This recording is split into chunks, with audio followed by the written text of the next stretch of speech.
අයිබෝවන් සුබ සන්ධ්‍යාවක් වේවා ඔබ සියලු දෙනාටම අපි අද දිනේ බලාපොරොත්තු වෙන්නේ පුතාලත් එක්ක YouTube live class එකකට එන්න. මොකද මම හිතන්නේ ඊයේ ඔබට link එකක් එව්වා.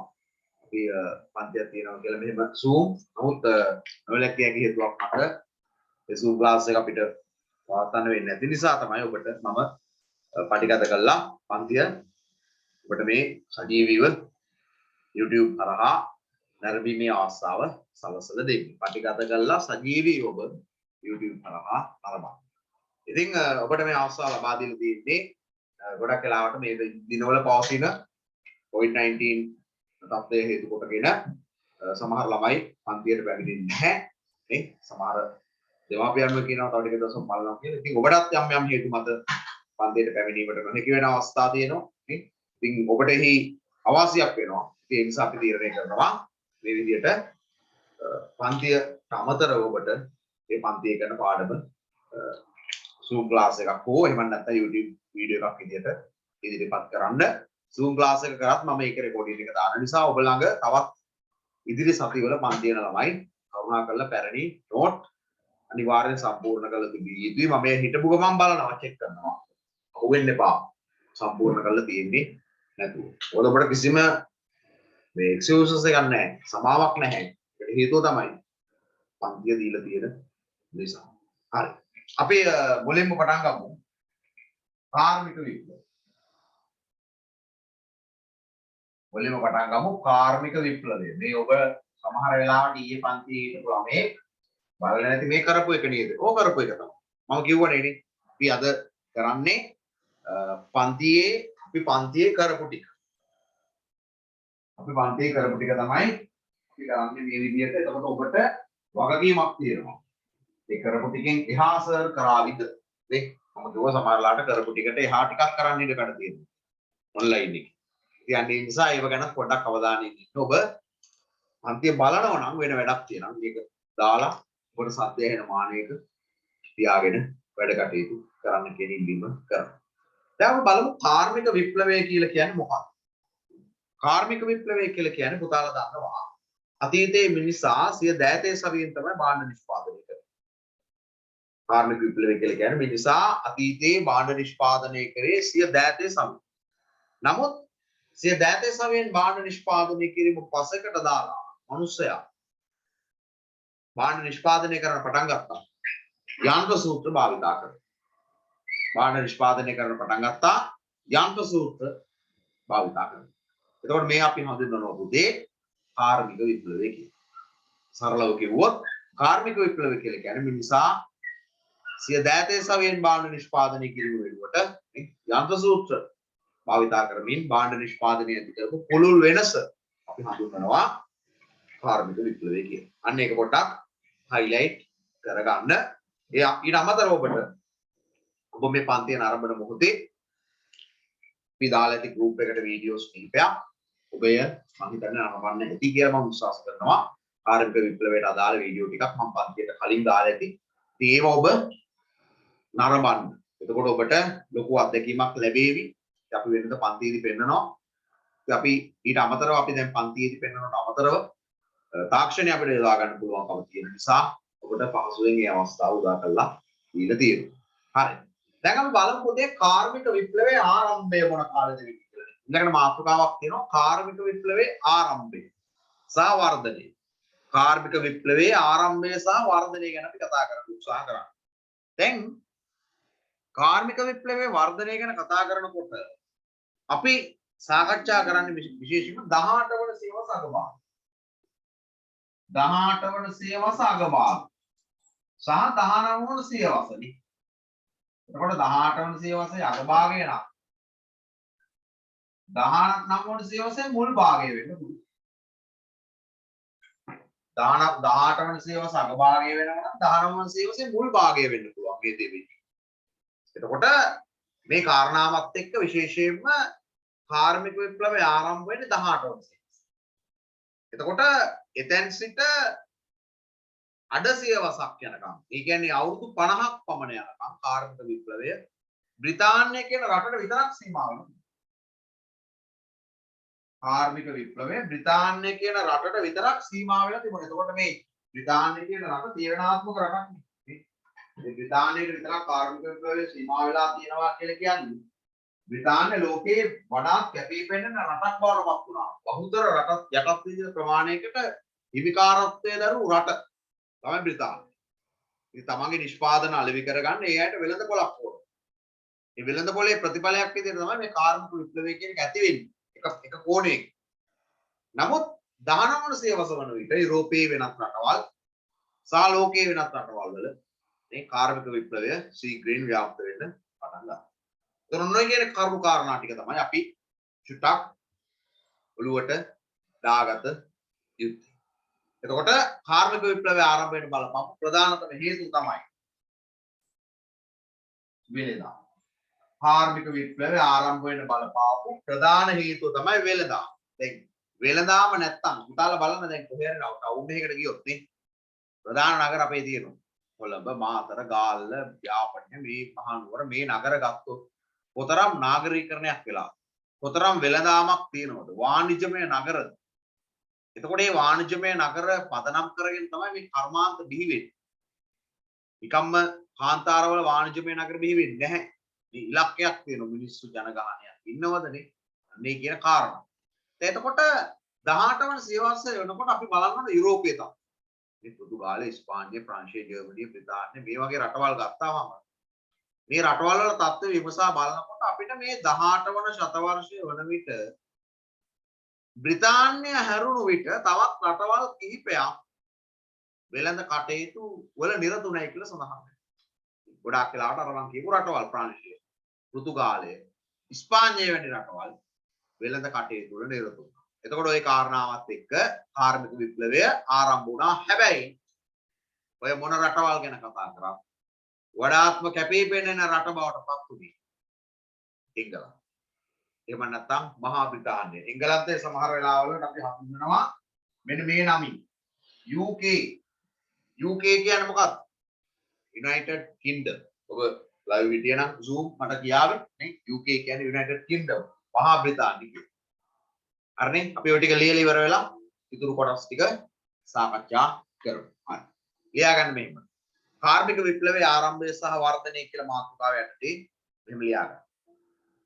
පළවෙනි තරුව 18 වන සේවා අගභාගයේදී 18 වන සේවා අගභාගයේදී 18 වන සේවා අගභාගයේදී 18 වන සේවා අගභාගයේදී කාර්මික විප්ලවය ආරම්භ වී 18 වන සේවා අගභාගයේදී කාර්මික විප්ලවය ආරම්භ වී 18 වන සේවා අගභාගයේදී කාර්මික විප්ලවය ආරම්භ වී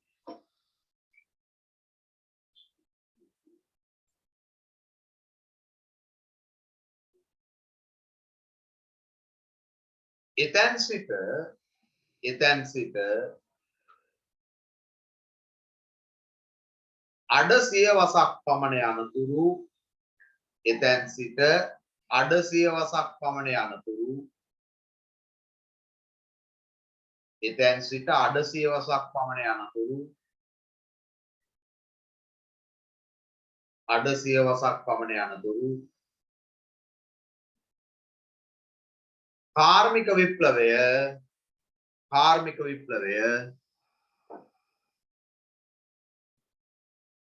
බ්‍රිතාන්‍යයට සීමා වී තිබේ. එතැන් සිට අඩ සියවසක් පමණ යනතුරු කාර්මික විප්ලවය බ්‍රිතාන්‍යයට සීමා වී තිබේ. බ්‍රිතාන්‍යයට සීමා වී තිබේ.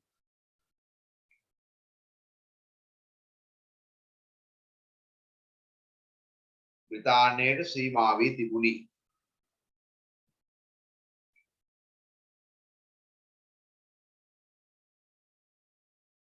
නමුත් 19 වන සියවස පමණ වන විට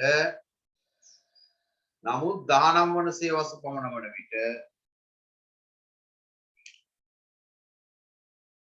සියවස පමණ වන විට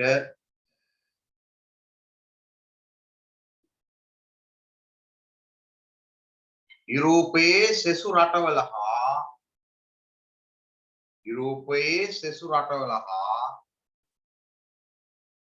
යුරෝපයේ සෙසු රටවලට හා යුරෝපයේ සෙසු රටවලට හා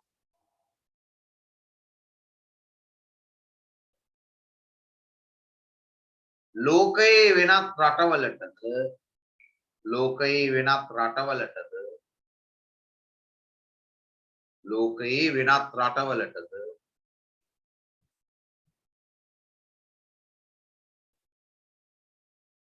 කාර්මික විප්ලවයේ බලපෑම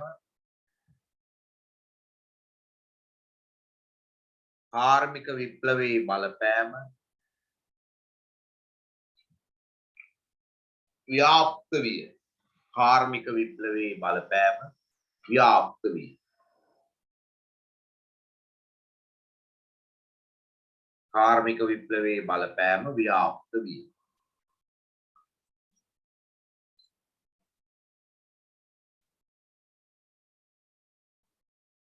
ඊළඟ මාතෘකාව කාර්මික විප්ලවය ආරම්භ වීමට බලපෑ හේතුව කාර්මික විප්ලවය ආරම්භ වීමට බලපෑ හේතුව ඒ යටතේ ලියා ගන්න හේතුව තියෙනවා වෙළඳාම් කියලා ඒ යටතේ ලියා ගන්න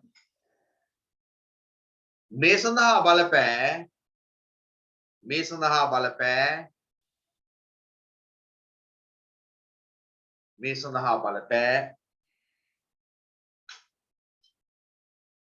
ප්‍රධාන හේතුව වූයේ වෙළඳාමයි මේ සඳහා බලපෑ ප්‍රධාන හේතුව වූයේ වෙළඳාමයි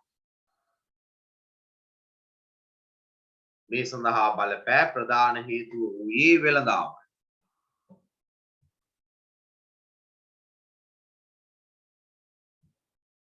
ප්‍රධාන හේතුව වූයේ වෙළඳාමයි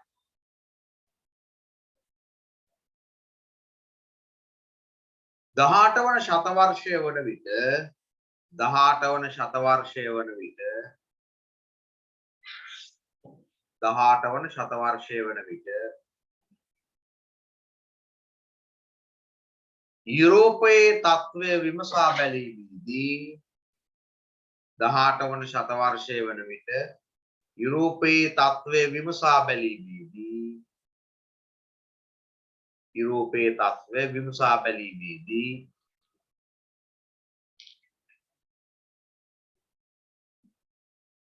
බ්‍රිතාන්‍ය හැරුණු විට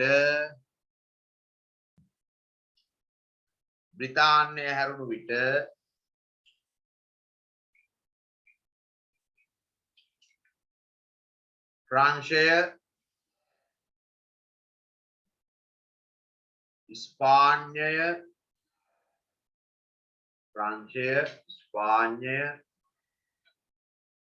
පෘතුගාලය වැනි රටවල්ද ප්‍රංශය ස්පාඤ්ඤය පෘතුගාලය වැනි රටවල්ද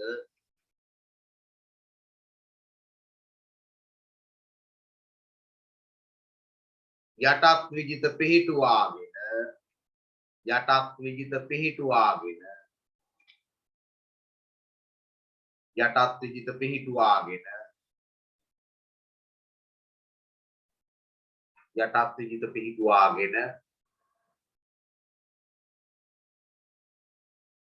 බහුල වශයෙන්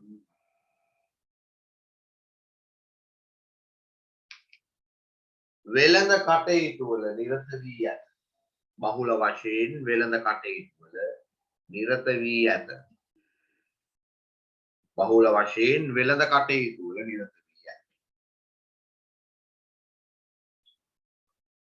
දැන් අපි බලමු කාර්මික විප්ලවය බ්‍රිතාන්‍යයේ ආරම්භ වෙන්න බලපාපු හේතු මොනවද කියලා. කාර්මික විප්ලවය බ්‍රිතාන්‍යයේ ආරම්භ වෙන්න බලපාපු හේතු කාරණා මොනවාද කියන එක අපි ඊළඟට සාකච්ඡා කරන්න බලාපොරොත්තු වෙනවා. දැන් එතකොට බලමු මුලින්ම ප්‍රධාන කාරණා කිහිපයක් ඔස්සේ අපිට මෙය සාකච්ඡා කරන්න පුළුවන්. දැන් ගොඩාක් වෙලාවට ප්‍රධානම කාරණාව තමයි අංක 1 උදාලගේ නෝට් එකේ තියෙනවා කර්මාන්ත සඳහා මුදල් ආයෝජනය කරන ධනපතීන් කියන. කියන ධනපතීන් කියන කණ්ඩායම සමාජයේ ඉන්නෝ ධනපති. ඒ වගේම නිර්ධනය. මේ පන්ති දෙකම ඕන සමාජයක. නිර්ධනීන් නැත්තම් ධනපතිගේ පැවැත්මක් නැහැ. නේ? නිර්ධනීන් තමයි ධනපතියන් යටතේ වැඩ කරන්නේ. ධනපතියන්ට තමන්ගේ කාර්යයන් පවත්වාගෙන යන්න නිර්ධන පන්ති ඕන. ඒකට සමාජයක් ඉස්සරහට යන්න හරි පස්සට යන්න හරි සමාජයක් යන්න හරි පැවතින්න හරි මේ දෙකොට්ටාසය අවශ්‍යයි. මේ දෙක අවදාක්වත් නැති වෙන්නේ. මේ දෙක තියෙනවා. දැන් එතකොට 16 වන සියවසේ වගේ තමයි ගොඩක් වෙලාවට රූපී වෙළඳ හා වාණිජ කටයුතු වල දියුණුවක්. 16 වන සියවස. මම මතක තියාගන්න. 16 වන සියවසේ තමයි යුරෝපයේ වෙළඳ හා වාණිජ කටයුතු වල ශීඝ්‍ර දියුණුවක් ඇති වෙන්නේ. නමුත් 18 වන ශතවර්ෂය වගේ වෙනකොට යුරෝපානු රටවල් ගත්තයින් පස්සේ පෘතුගාලය, ස්පාඤ්ඤය, ඕලන්දය, ප්‍රංශය මතක තියාගන්න. පෘතුගාලය, ස්පාඤ්ඤය, ඕලන්දය, ප්‍රංශය මේ කියන රටවල් වලට වඩා අභිබවා ගියා එංගලන්තයේ කියලා. මේ කියන රටවල් අභිබවා ගියා පුතේ එංගලන්තයේ කියලා. එංගලන්තයේ කියන රට මේ කියන රටවල් අභිබවා යාමක් සිද්ධ වුණා. එතකොට මේ කියන රටවල් අභිබවා ගියයින් පස්සේ පොඩක් ඉන්න විනාඩියක් දෙන්න.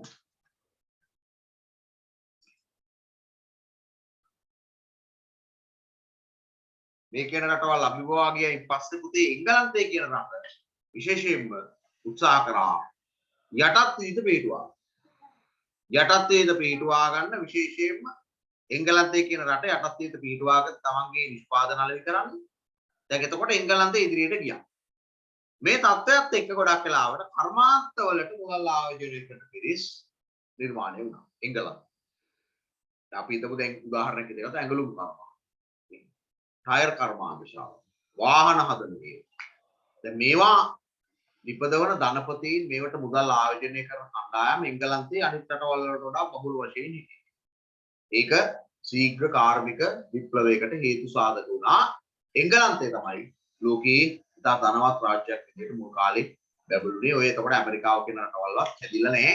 ඇමරිකාව කියන රට හැදුනේ එංගලන්තය තමයි ගිහිල්ලා ඒ ඇමරිකාවේ ජනපද පිහිටුවලා යටත් විජිතයක් විදිහට මුල් කාලේ එංගලන්තය පාලනය කරේ. ඇමරිකාව කියන රට පාලනය කරේ එංගලන්තය. හරි. අපි ලියමු පළවෙනි එක කාර්මික විප්ලවයේ බ්‍රිතාන්‍ය ආරම්භ වීමට බලපෑ හේතු. ඊට දෙකේ තියෙනවා පළවෙනි අංක එක කර්මාන්ත සඳහා මුදල් ආයෝජනය කළ හැකි ධනවතු සක්ෂිතී මේක මේ මාතෘකාව ටිකක් හයිලයිට් කරගන්න. එතකොට පුතාලට මතක තියාගන්න පහසුයි. ඒ නිසා කර්මාන්ත සඳහා මුදල් ආයෝජනය කළ ධනවතුන් සිටීම කියන එක පොඩ්ඩක් හයිලයිට් කරගන්න. දැන් ලියන්න මේක. ඒ යටතේ ලියන්න. 16 වන සියවසේ සිට 16 වන සියවසේ සිට 16 වන සියවසේ සිට යුරෝපයේ 16 වන සියවසේ සිට යුරෝපයේ වෙළඳ හා වාණිජ කටයුතු දියුණු වූ අතර වෙළඳ හා වාණිජ කටයුතු දියුණු වූ අතර 16 වන සියවසේ සිට යුරෝපයේ වෙළඳ හා වාණිජ කටයුතු දියුණු වූ අතර වෙළඳ හා වාණිජ කටයුතු දියුණු වූ අතර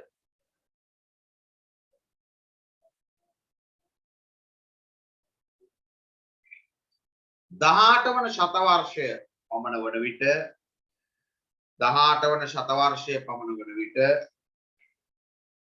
18 වන ශතවර්ෂය පමණ වන විට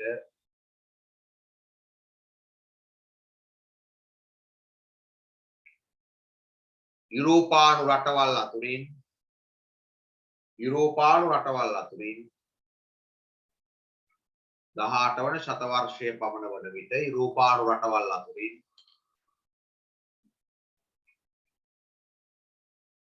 පෘතුගාලයේ රටවල් ටික ලියාගමු. පෘතුගාලය, ස්පාඤ්ඤය,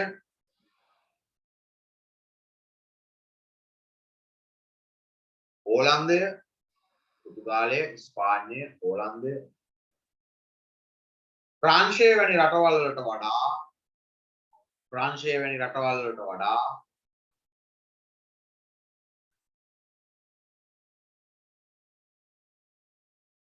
ප්‍රංශය වැනි රටවල් වලට වඩා එංගලන්තයේ ඉදිරියට පැමිණ ඇත. එංගලන්තය ඉදිරියට පැමිණ ඇත. එංගලන්තයේ ඉදිරියට පැමිණ ඇත.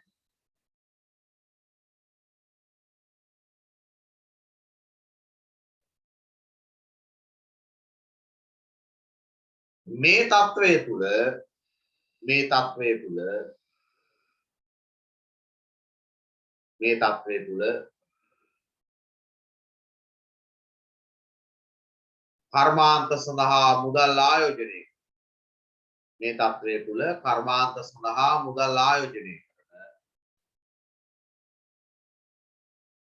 කර්මාන්ත සඳහා මුදල් ආයෝජනය කරන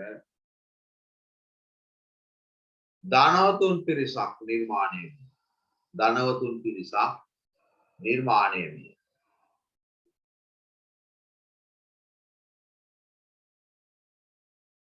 කර්මාන්ත සඳහා මුදල් ආයෝජනය කරන ධනවතුන් පිරිසක් නිර්මාණය විය.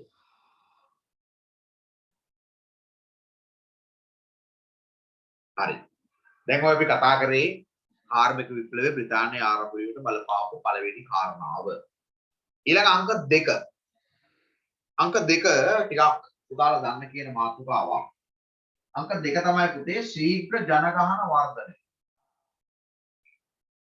අංක දෙක තමයි ශීඝ්‍ර ජනගහන වර්ධනය. මම මේක ශීඝ්‍ර කියලා ඕනේ ජනගහනය කියන්නේ. දැන් ජනගහනය කියන එක දිනෙන් දින වැඩි වෙන දෙයක්. මේක අඩු වෙන දෙයක් නෑ. දැන් ඔබට හිතෙන්න පුළුවන් මේ ලක්ෂ 60ක් විතර මැරලා ඉන්නවා දැන් කොවිඩ් වලින් මේ කෝටි ගාණක් ආසාදිතයෝ ඉන්නේ. ජනගහනය අඩු වුණා කියලා නෑ. පිටම කොවිඩ් වලින් ලක්ෂ 5ක් විතර මැරෙනකොට ඒ ප්‍රමාණය ඉපදිලා තියෙන්නේ නැව කතාව. මේ ලංකාවේ 1000ක් මැරෙනවා නම් වෙන ඒවයි සමහරවිට 2000ක් විතර ඉපදිලා. ඉතින් ඔය කියන කාරණාවත් එක්ක ඔය කියන කරුණු කාරණාවත් එක්ක උපත් සහ මරණ අනුපාතය කියන එක තියෙන්න ඕන එක මට්ටමක. ඒක තමයි සංවර්ධනය මනින්න විනුම් දඩුව. දැන් එතකොට ලෝකයේ වැඩිම ජනගහනයක් ඉන්න රට තමයි චීනය. චීනයේ ඉන්න කෝටි 160ක්. ඊළඟට ඉන්න මොකද ඉන්දියාව. ඉන්දියාව ගත්තොත් ඉන්න කෝටි 140ක්. එතකොට මේ චීනයේ ජනගහනය පාලනය කරන අතීතයේ නීතියක් ගෙනාවා චීනයේ ඉන්න පුළුවන් එක පවුලකට එක ළමයි.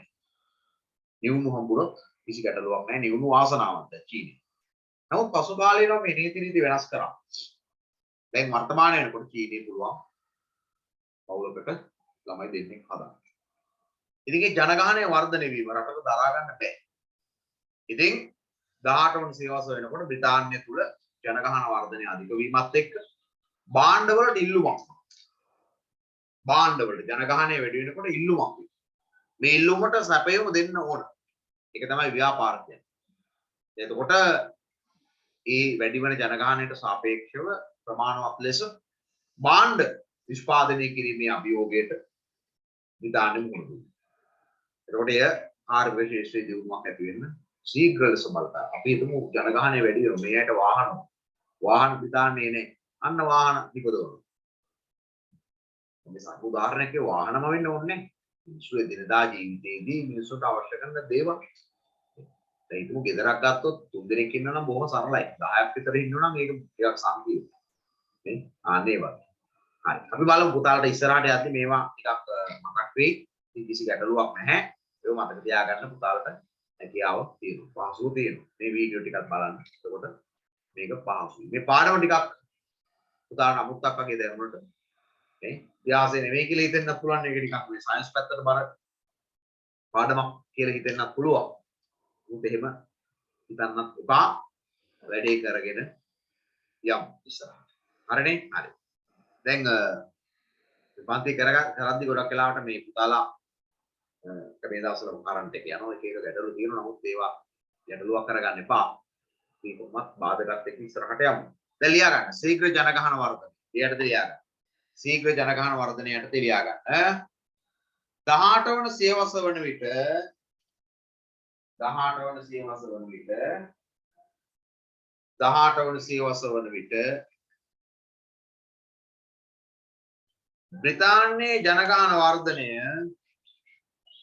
බ්‍රිතාන්‍යයේ ජනගහන වර්ධනය බ්‍රිතාන්‍යයේ ජනගහන වර්ධනය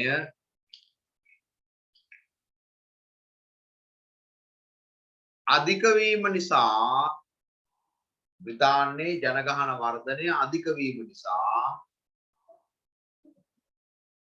බ්‍රිතාන්‍යයේ ජනගහන වර්ධනය අධික වීම නිසා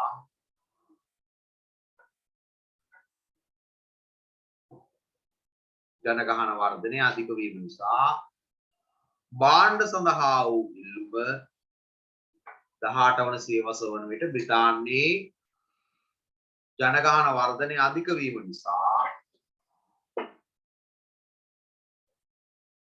භාණ්ඩ සඳහා වූ ඉල්ලුම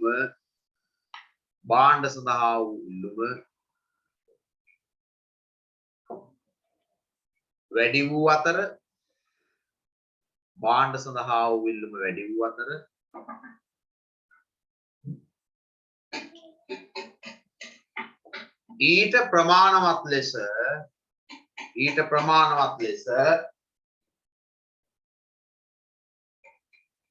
ඊට ප්‍රමාණවත් ලෙස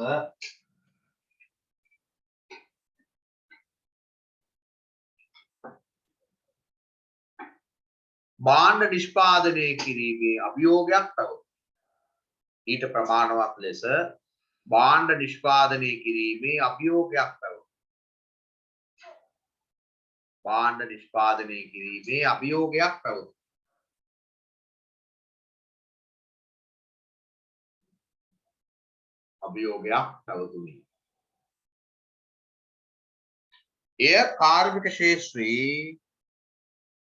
එය කාර්මික ක්ෂේත්‍රයේ දියුණුවක් ඇතිවීමට බලපායි. එය කාර්මික ක්ෂේත්‍රයේ දියුණුවක් ඇතිවීමට බලපායි. එය කාර්මික ක්ෂේත්‍රයේ දියුණුවක් ඇතිවීමට බලපායි. එය කාර්මික ක්ෂේත්‍රයේ දියුණුවක් ඇතිවීමට බලපායි.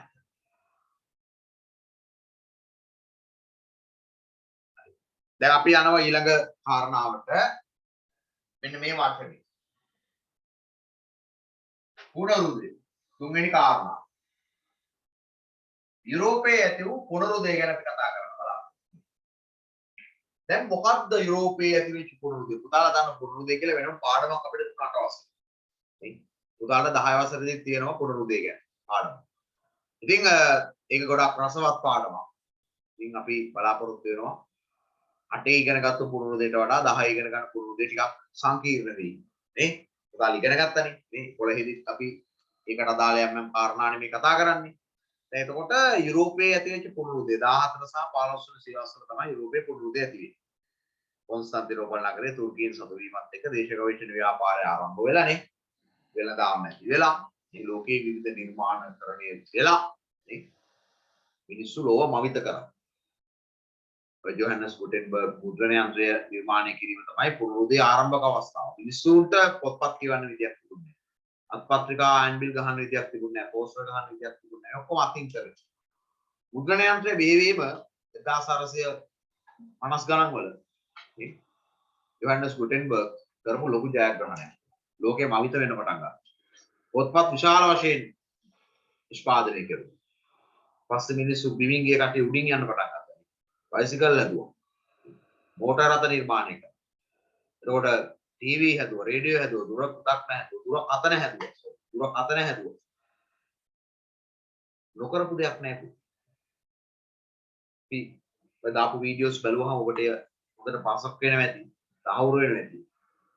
අපි මේ පාඩමේදී කතා කරන්නේ මෙන්න මේ කියන කාරණා ගැන නේද කියන්නේ. ඉස්සරහදී මේ පාඩම ගොඩක් රසවත් පාඩමක් වඩ පත් වෙනවා. මම පොඩි එක වීඩියෝ ක්ලිප් එකක් දෙකක් දැන් මේ ඔබට පොඩි අයිඩියා එකක් ගන්න. දැන් එතකොට මේ தත්ත්වය විශේෂයෙන් පුනරුදය කියලා කියන්නේ විද්‍යාත්මක தත්ත්වය දියුණු වීම. විද්‍යාත්මක දැනුම දියුණු වීම. පයින් යන කෙනා බයිසිකලයක් හදනවා. මෝටර් බයික් එකක් හදනවා. ඊට පස්සේ මෝටර් බයික් කියන එක කල්පනා කරනවා දෙමෙනෝ මේක යනකොට පහසුවෙන් යනවා. කාර් එකක් හදනවා. නේ? ඊට පස්සේ මෙයාට හිතනවා ජලයේ යන්න මොකක්ද? නැව් හදලා තියෙනවා. ඊට පස්සේ මෙයාට හිතෙනවා උඩින් යන්න මොනවද? ප්ලේන් හදලා තියෙනවා. මේ එක සැරේටම හැදුන්නේ නැහැ. යම් යම් කැපකිරීම කරා මිනිස්සු. ඒ ප්‍රතිඵල තමයි දැන් මුක්ති විඳින්නේ. එතකොට මේ තාක්ෂණික ඥානය ගොඩාක් වෙලාවට යන්ත්‍ර සූත්‍ර නිපදවන්න භාවිතා කරයි කියලා තමයි මෙතෙන්දි සඳහන් කරන්න අවශ්‍ය වෙන්නේ. කෙටියෙන් අපි ලියා ගන්න. යුරෝපයේ ඇතේ පුනරුදය. ලියා ගන්න මෙහෙම. 14 සහ 15 වන සියවස්වලදී 14 සහ 15 වන සියවස්වලදී 14 සහ 15 වන සියවස්වලදී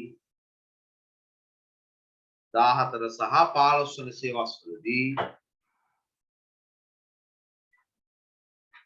යුරෝපයේ ඇති වූ පුනරුදය නිසා 14 සහ 15 වන සියවස්වලදී යුරෝපයේ ඇති වූ පුනරුදය නිසා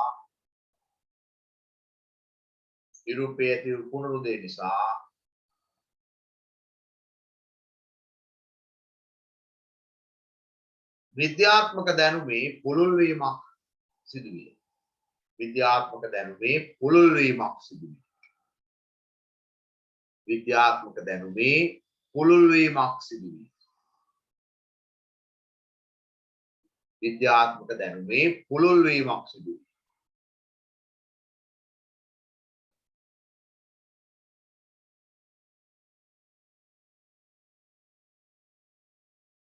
යන්ත්‍ර සූත්‍ර නිපදවීම සඳහා යන්ත්‍ර සූත්‍ර නිපදවීම සඳහා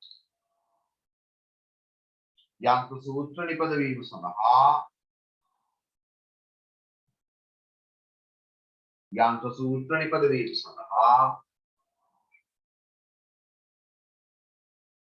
එම දැනුම යොදා ගන්නා ලදී. යන්ත්‍ර සූත්‍ර නිපදවීම සඳහා එම දැනුම යොදා ගන්නා ලදී. යන්ත්‍ර සූත්‍ර නිපදවීම සඳහා එම දැනුම යොදා ගන්නා ලදී.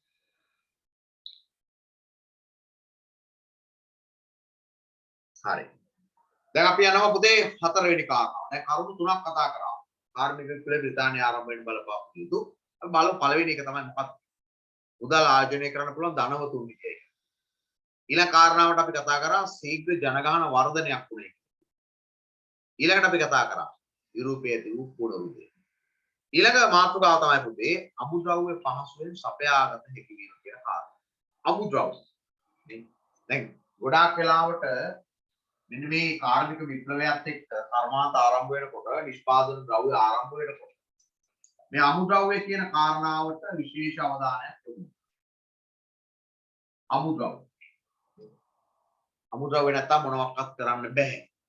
දැන් එතකොට යන්ත්‍ර සූත්‍ර තැනීමට අවශ්‍ය කරන යකඩ වානේ වගේ ಖನಿජ සම්පත් බ්‍රිතාන්‍යයට ගොඩක් පහසුවෙන් බ්‍රිතාන්‍ය රටෙන් හොයාගන්න පුළුවන්කම ලැබුණා. බ්‍රිතාන්‍යයේ තිබුණා ಖනිජ සම්පත්.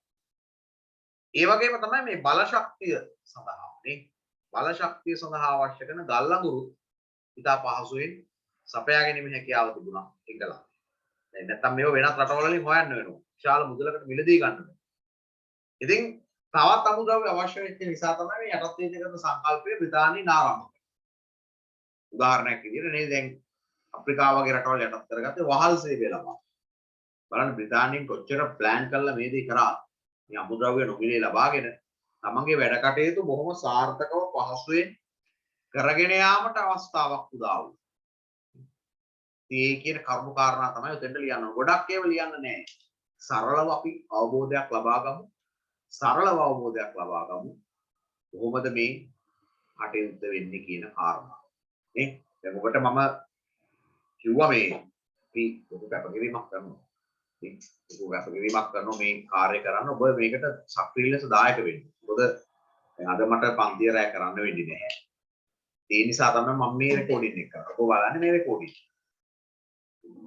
නමුත් මට තිබුණා මේක පස්සේ කරන්නම් ඊළඟ සතියේ කරන්නම් නේ. කොහොමත් මම පන්ති කරනෝනේ. ඒ නිසා මේක අවශ්‍ය නැහැනේ. එහෙම කියලා මට තිබුණා මේක නොකරයි. ඊළඟ සතියේ බලන්න කියලා. නමුත් එහෙම කරේ නැහැ. කොහොම හරි වැඩේ කරගෙන යන්න ඕන නිසා මට හිතුණා මේ වැඩේ කරලා දාන්න ඕනේ. ඒකතර වැඩේ ඉවරයිනේ. මොකද මම දැක්ක සමහර ළමයි පන්ති එන්නේ නැහැ. නමුත් ඒ ළමයි ටියුට් එක අරන් යනවා. මම දැක්ක පොගේ දවසෙත් මම පන්ති කරද්දිත් මගේ පන්ති ආවේ නැහැ. මගේ ටියුට් එක අරන් ගියා. ඒ ඔන්ලයින් තියෙනව නේද ඒක. ඉතින් බලන්න අපි ඒ ගැන හිතන්න. මේ හිතන නිසා තමයි මම මේ ලොකු කැපකිරීම කරන්නේ මේ වෙලාවෙත් මේ මේක කරන්නේ. මේ වටේ පිටේ මේ කාමරේ කුඩා දරුවෙකුත් තියාගෙන කියනවා. ඉතින් මේ වටේ පිටේ යනවා මේ අස්සේ යනවා. ඒත් එක්ක තමයි මේ ක්ලාස් එක මම කරන්නේ. එහෙම කැපකිරීම කරන පුතාලා ඒකට සම්බන්ධ වෙන්න සමහරට බොරු කියලා හිතෙනවා ඇති. මේ ඉන්නේ. තියාගෙන තමයි මේ අස්සේ අරයි මේ රින්ගනවා. එතන රින්ගනවා, අතන රින්ගනවා, මෙතන යට ඉන්න මම ඉන්න තැන ඔළුව පේනවා. ඉතින් එහෙම කරගෙන තමයි මේක කරන්නේ. ඒ නිසා ඔබ මේකෙන් උපරිම ප්‍රයෝජනේ ගන්න කියන ඉල්ලීම කරනවා. දැන් මේ මගේ වශයෙන් කරකැවෙනවා. මේක මේ ඉදිරියට මම මේ ඔබට ක්ලාස් එක කරන්නේ. ඒ නිසා මේකෙන් උපරිම ප්‍රයෝජනය වෙලා ගන්න කියන එක තමයි කියන්නේ. හරි. ලියාගමු. අමුද්‍රව්‍ය පහසුවෙන් සපයාගත හැකි වීම. ලියන්න මෙහෙම. යන්ත්‍ර සූත්‍ර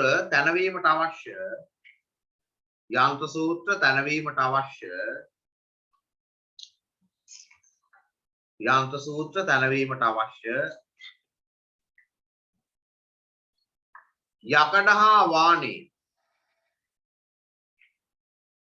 යකඩ හා වානේ යන්ත්‍ර සූත්‍ර තැනවීමට අවශ්‍ය යකඩ හා වානේ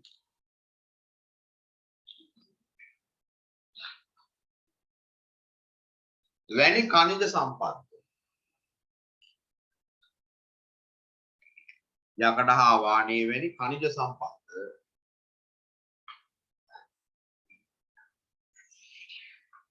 බ්‍රිතාන්‍ය සතුව පැවතුණු යන්ත්‍ර සූත්‍ර තැනවීමට අවශ්‍ය යකඩ හා වානේ වැනි ඛනිජ සම්පත් බ්‍රිතාන්‍ය සතුව පැවතුණු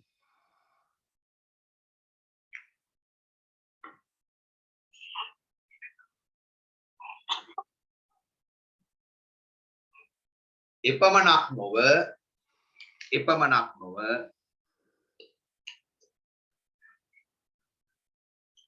බල ශක්තිය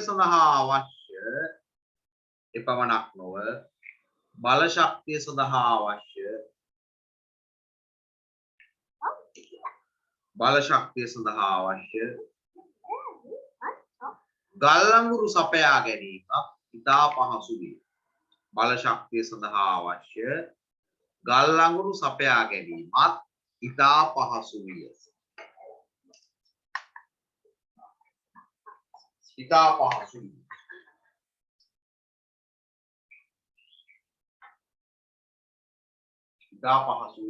හරි. ඊළඟ කාරණාවට අපි යමු. පස්වෙනි කාරණාව තමයි බ්‍රිතාන්‍ය අනුගමනය කළ වාණිජ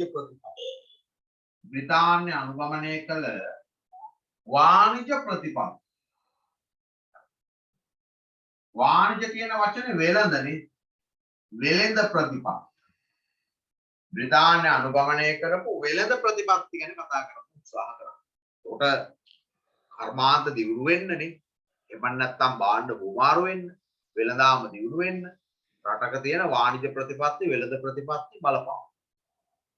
ලෝකේ ගොඩක් රටවල් එංගලන්තය වගේ රටවල් දියුණු වෙන්නත්, ලංකාව වගේ රටවල් පරිහානියටපත් වෙන්න මේ වාණිජමය ප්‍රතිපත්ති විශාල වශයෙන් බලපෑම් කරලා තියෙනවා. එතකොට පසු කාලීනව ප්‍රංශය වගේ රටවල් වල විශාල ජනගහනයක් හිටියා. නමුත් බ්‍රිතාන්‍යයට සාපේක්ෂව ඒ රටවල් වල වෙළඳ දියුණුවක් ඇති වුණේ නැහැ. වෙළඳ දියුණුවක් ඇති වුණේ නැහැ කියන්නේ නැහැ. ප්‍රංශයේ පැරිස් ගුවහම ගොඩක් දියුණුයි. නමුත් එංගලන්තයට සාපේක්ෂව ඒ රටවල් එංගලන්තයේ තරම් දියුණුවටපත් වුණේ නැහැ.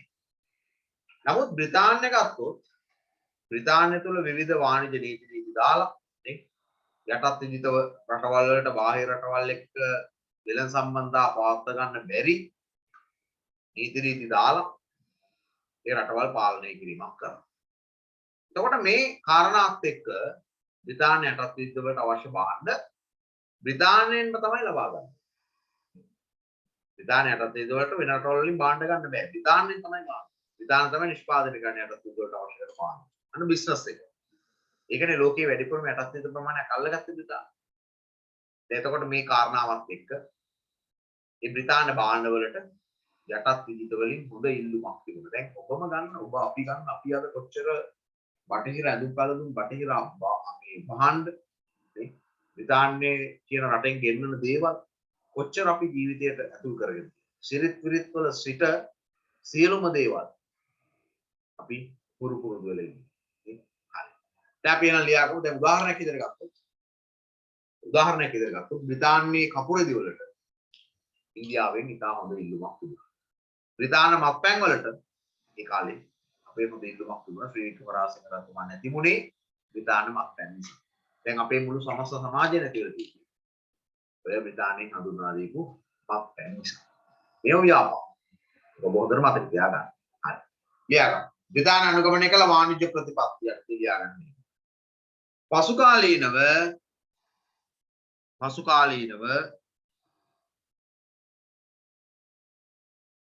ප්‍රංශය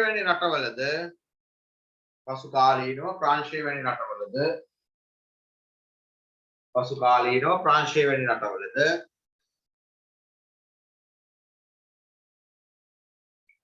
විශාල ජනගහනයක් සිටි නමුත්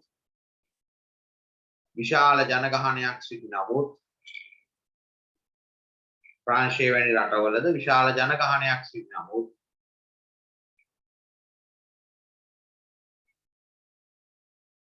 බ්‍රිතාන්‍යයට සාපේක්ෂව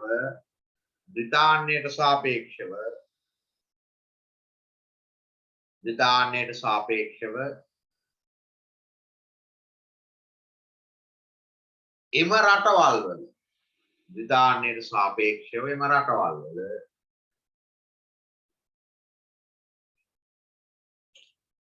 වෙළඳ දියුණුව සීමා වී තිබුණි. ප්‍රංශය වැනි රටවලද විශාල ජනගහනයක් සිටි නමුත් බ්‍රිතාන්‍යයට සාපේක්ෂව එම රටවල වෙළඳ දියුණුව සීමා වී තිබුණි.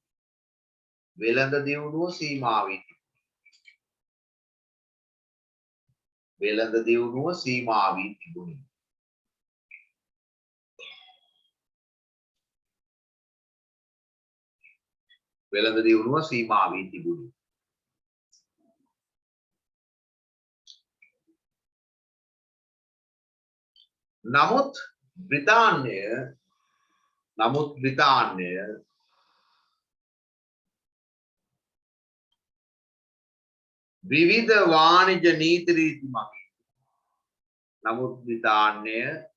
විවිධ වාණිජ නීති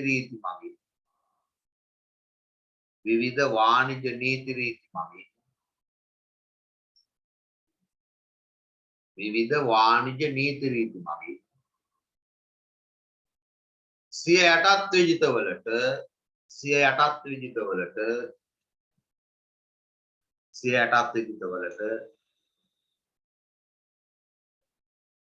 බාහිර රටවල් සමග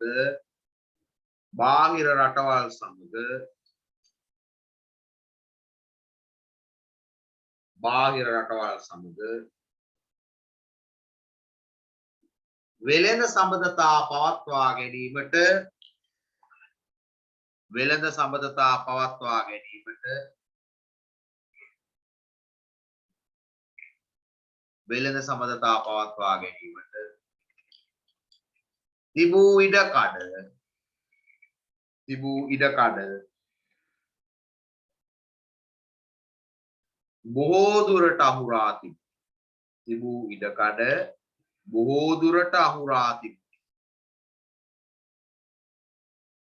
බොහෝ දුරට අහුරා තිබුණි.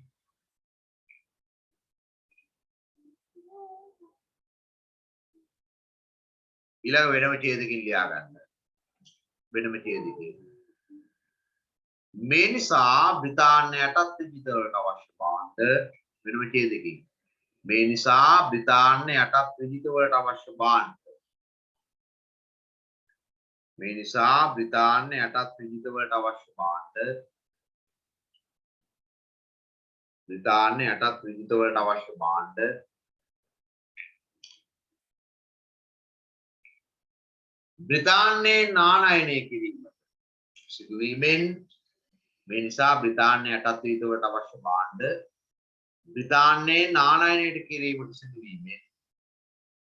බ්‍රිතාන්‍යයෙන් නානයනය කිරීම සිදුවීමෙන්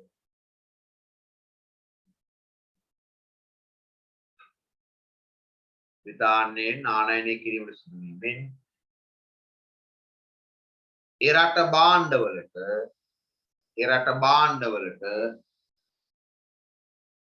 රට භාණ්ඩවලට යටත් විජිත වලින් හොඳ ඉල්ලුමක් ඇති වේ. ඒ රට භාණ්ඩවලට යටත් විජිත වලින් හොඳ ඉල්ලුමක් ඇති වේ. ඔය උදාහරණය හයිලයිට් කරගන්නකෝ. බ්‍රිතාන්‍ය කපු රෙදි වලට ඉන්දියාවෙන් ඉහළ ඉල්ලුමක් තිබුණයි කියන කාරණා. ඊළඟ කාරණාවට අපි යනවා. කෘෂිකාර්මික ක්ෂේත්‍රයේ වෙනස්කම් සිදු වීම කියන කාරණාව. ඔය කෘෂිකාර්මික ක්ෂේත්‍රය ගැන මම පුතාට වීඩියෝ එකක් දාලා ඉති බලන්න නැති. මම හිතන්නේ මේ වන විට කොහොමද ගොවිතැන් කටයුතු කෙරෙන්නේ කාර්මික විප්ලවයත් එක්ක විශාල යන්ත්‍ර සූත්‍රනේ විශාල ඉඩම් විශාල භූමි කෘෂිකාර්මික භූමි වල කොහොමද යන්ත්‍ර සූත්‍ර භාවිතා කරමින් යන්ත්‍රානුසාරයෙන් මේ වැඩ කටයුතු වෙන්නේ කියලා. දැන් ඔබට සමහරලා හිතෙන්නේ නැති. ඔබ ඉන්න භූමිය නේ ඔබගේ ඉස්සරහ තියෙන කුඹුරේ ආයනේ. ඒක ඔබ දැකලා ඇති පොඩි පොඩි යන්ත්‍ර සූත්‍ර ගෙනලා පොඩි පොඩි ගැජමැටික් කැලි දාලා මේ වැඩ කටයුතු කරන හැටි.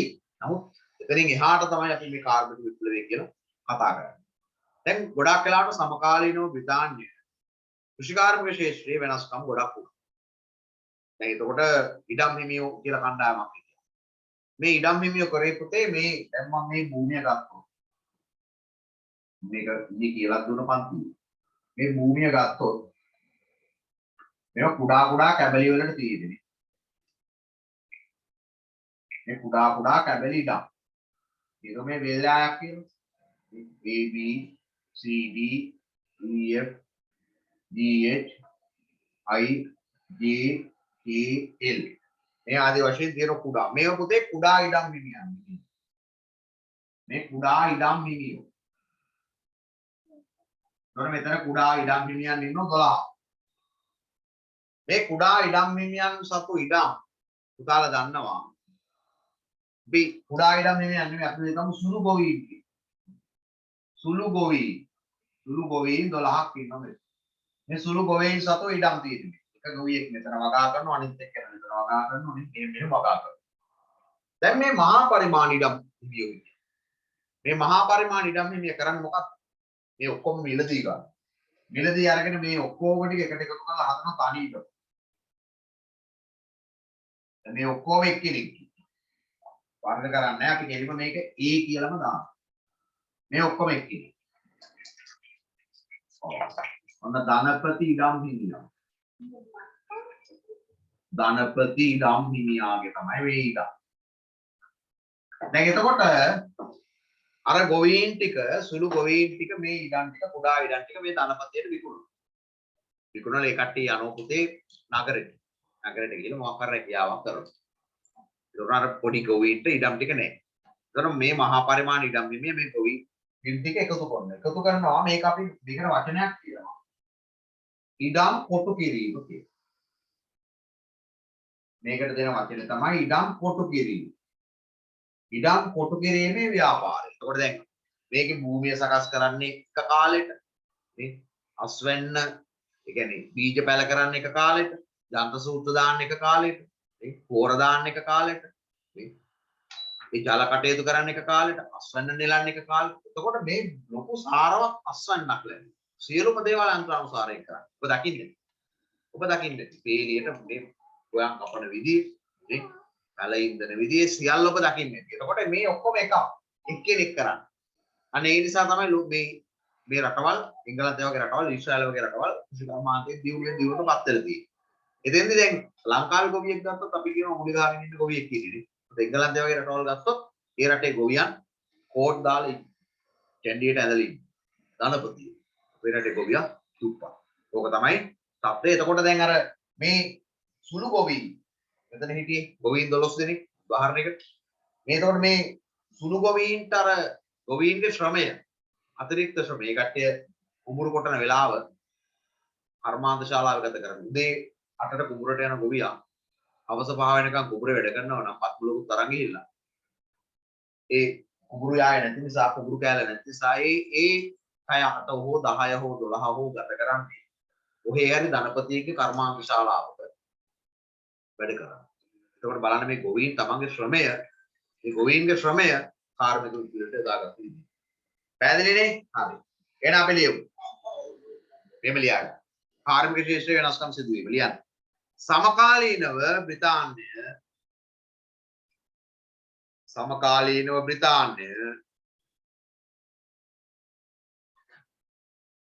සමකාලීනව බ්‍රිතාන්‍ය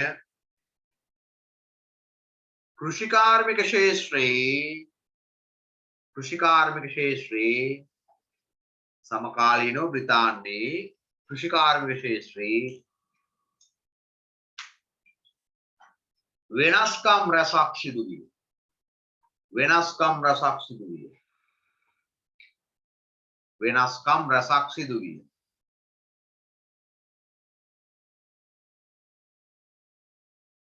वेनस्कम रसक सिदु विය.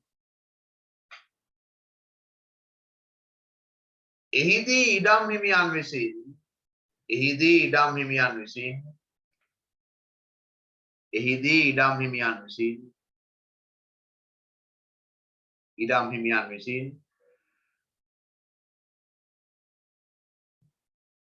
සුළු ගොවීන් සතුව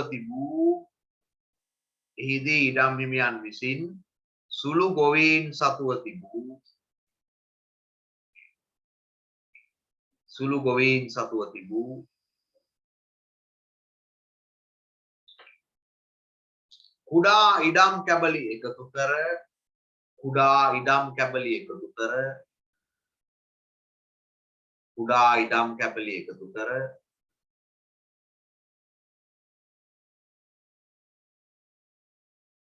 කුඩා ඉඩම් කැබලි එකතු කර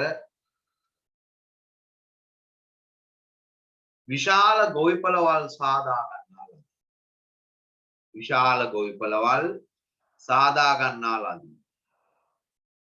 කුඩා ඉඩම් කැබලි එකතු කර විශාල ගොවිපළවල් සාදා ගන්නා ලදී.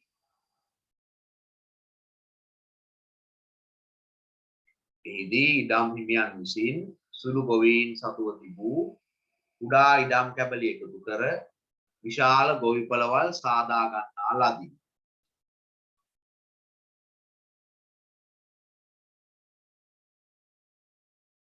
මේ ඉඩම් කොටු කිරීමේ ව්‍යාපාරය ලෙස හැඳින්වේ.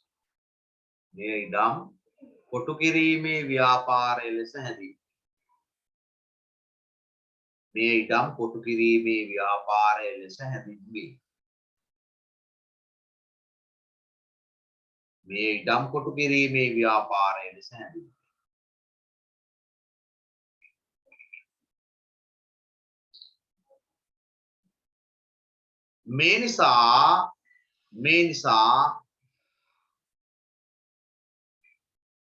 රැකියා ඉඩම් අහිමි වූ ගම්බද ගොවීන්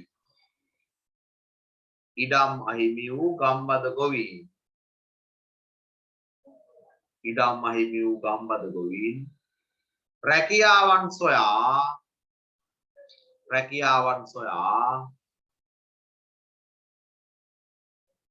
නගරවලට සංක්‍රමණය වූ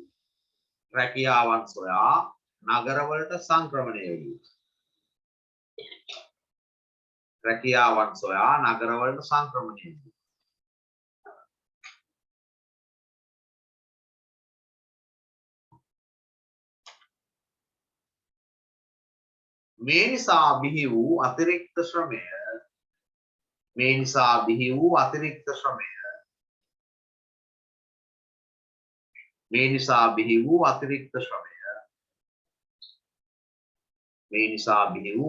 ශ්‍රමය කාර්මික දියුණුවට යොදාගත හැකියි.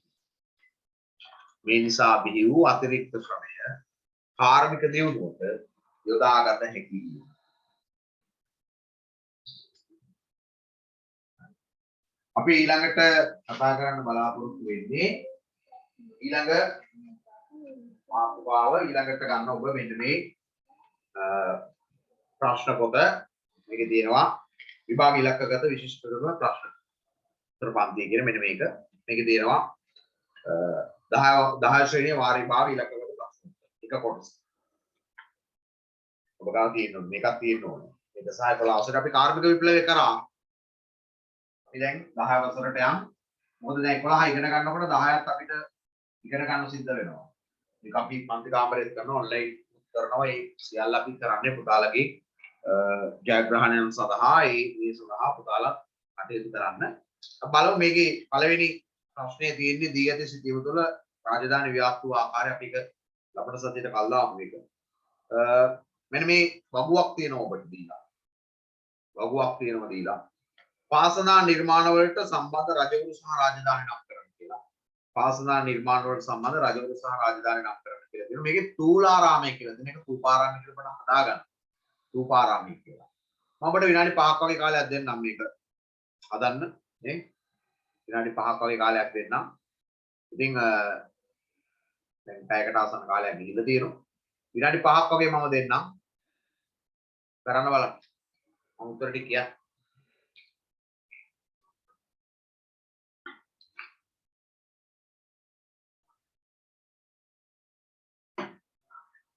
විනාඩි 5ක් දෙන්නම් එන්න.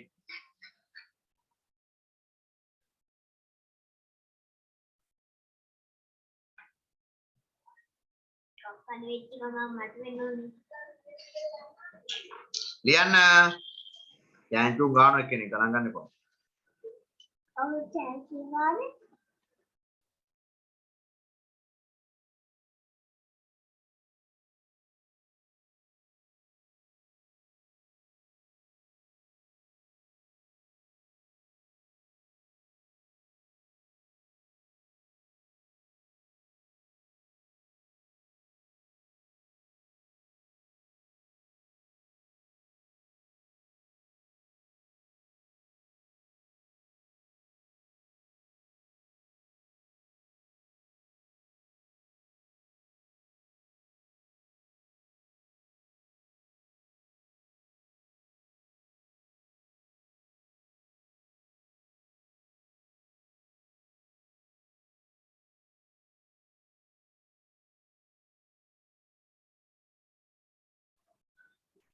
ලියන්න පුතාලා. පොඩි වෙලාවක් දීලා තියෙන්නේ.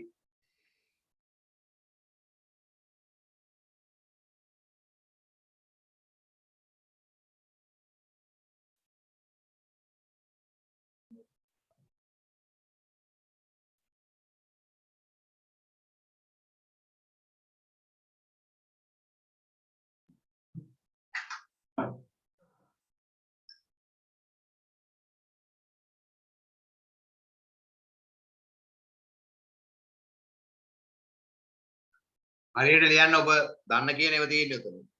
දන්නේ නැති එකක්වත් නැහැ වැඩේ කරන්නට අක්කා.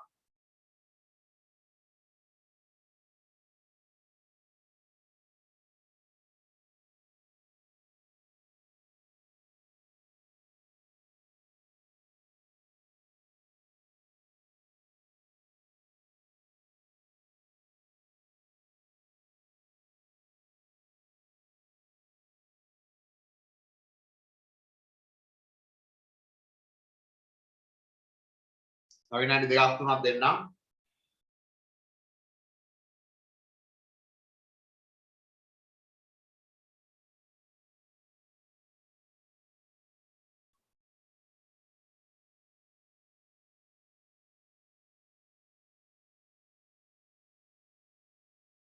ශ්‍රී ලංකාවේ තියෙන වැදගත් ස්ථාන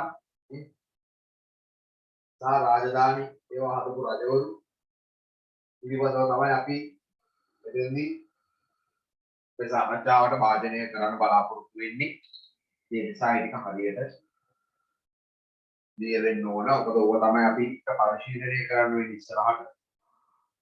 විභාගය ඉලක්ක කරගෙන අපි හැමදේම කරන්නේ O level. දැන් ඔබ 11 වසරේ ඉන්නේ. ඒක අමතක කරන්න එපා හැම වෙලාවෙම.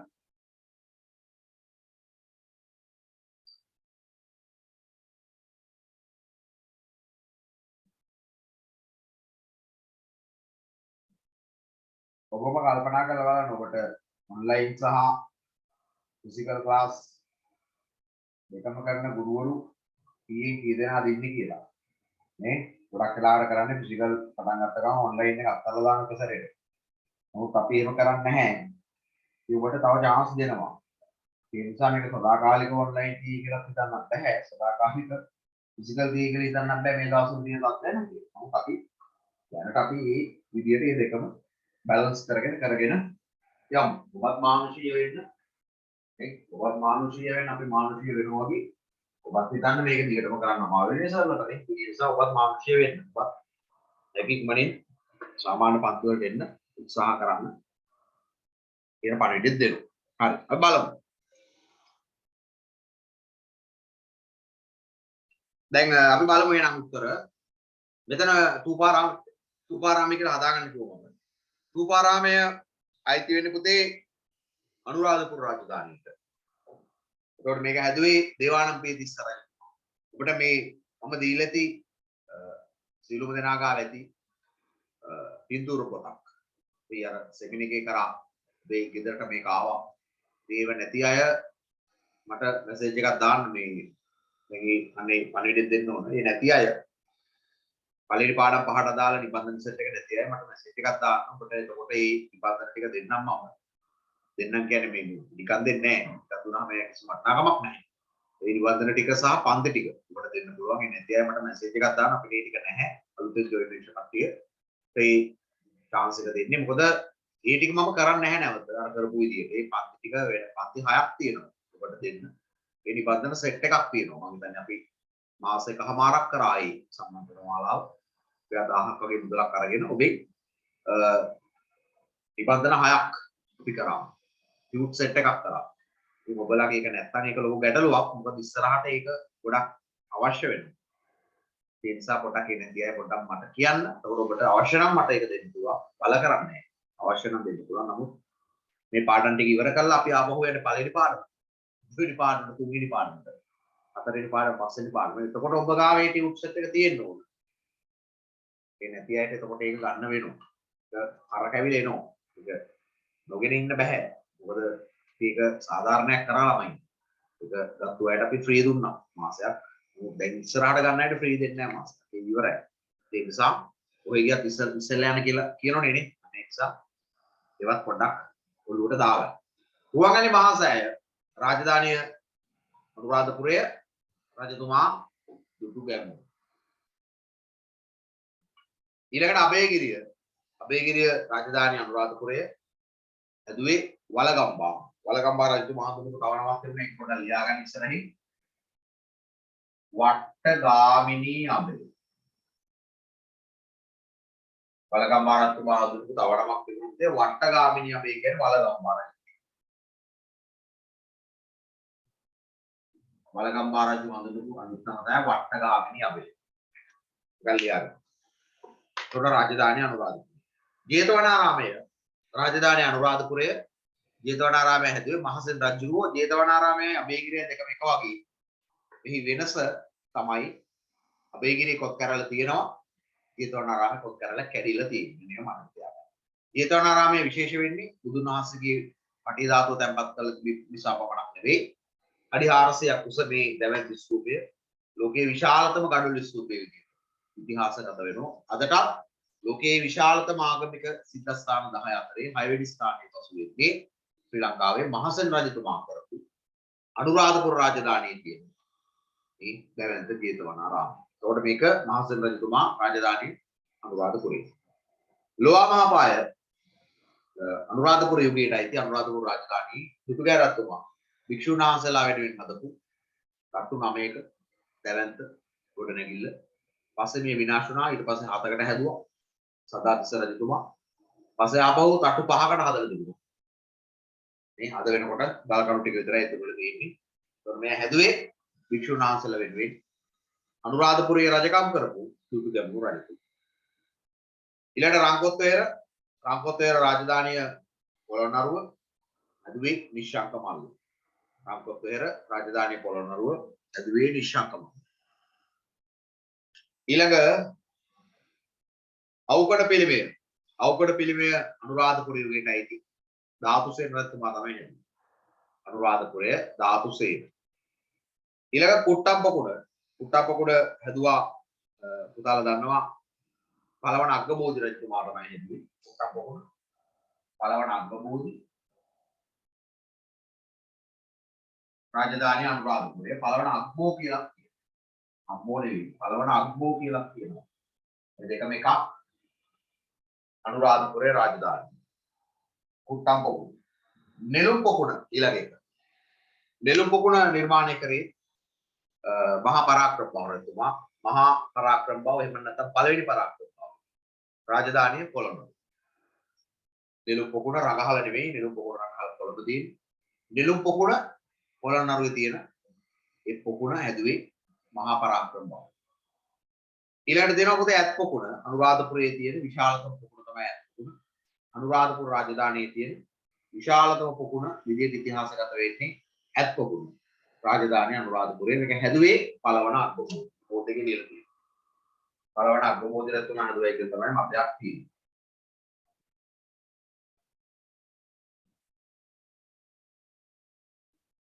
ඊළඟ කුමාර පොකුණ.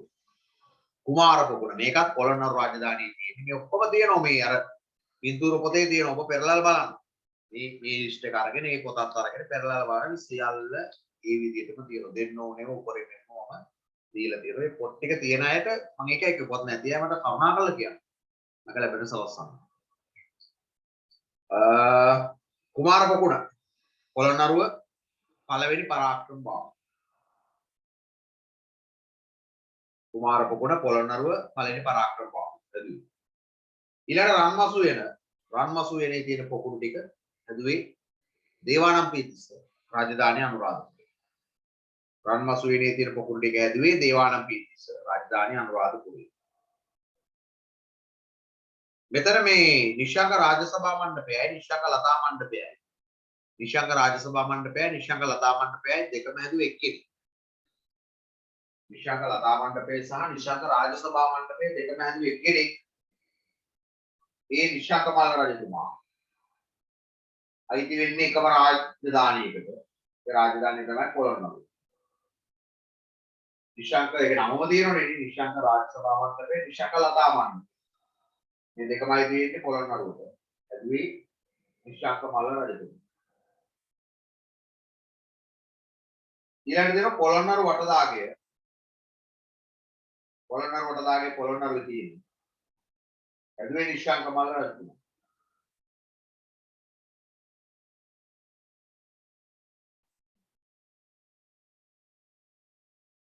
ඊළඟට තියෙනවා පැරකුම්බා රාජ සභාව. නෑ සෝරි. පැරකුම්බා රාජ සභාව මිසුණා. පැරකුම්බා රාජ සභාව. පැරකුම්බා රාජ සභාව පොළොන්නරුවේ තියෙන්නේ. මේක මහා පරාක්‍රම රජතුමාගේ රාජ සභාව. මහා පරාක්‍රම රජතුමාගේ රාජ සභාව තමයි පැරකුම්බා රාජ සභාව කියලා කියන්නේ. පොළොන්නරුව රාජධානිය. ඊළඟට දෙනවා පුතේ රූපාරාම පිළිමගේ කියලා. රූපාරාම පිළිමගයත් එක්ක පල්ලෙහාට යන්න. එතන තියෙනවා තිවංක පිළිමගයයි ලංකාදීප පිළිමගයයි කියලා දෙකක්. දැන් බලන්න රූපාරාම පිළිමගය මම බලා ගන්න. මේ තුන එකට තියෙන්නේ. එකට තියෙන්නේ මම කතා කරන්නේ නැහැ එකට. වෙන වෙනම තියෙන්නේ. රූපාරාම පිළිමගය කියලා එකක් තියෙනවා. මුලින්ම.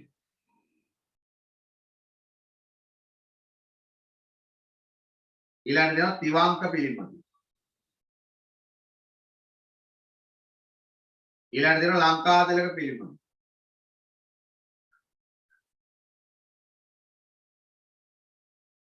මේ තුනම පුතේ එක රජ කෙනෙක් හැදුවේ. මේ පුතේ ගෙඩිගේ සම්ප්‍රදායේ පිළිමග. ගෙඩිගේ සම්ප්‍රදායේ පිළිම ගෙවල්. ගෙඩිගේ සම්ප්‍රදාය පිළිම ගෙවල් වල විශේෂත්වය තමයි මේක සම්පූර්ණයෙන් ගඩොල් වලින් හදලා තියෙන්නේ. වහල පවා ගඩොල් වලින්. ඒකයි විශේෂත්වය. ඒතකොට මේ හැදුවේ පොළොන්නරු යුගයට අයිති. මහා පරාක්‍රම රජතුමා තමයි. පොළොන්නරු රාජධානිය මහා පරාක්‍රම බව.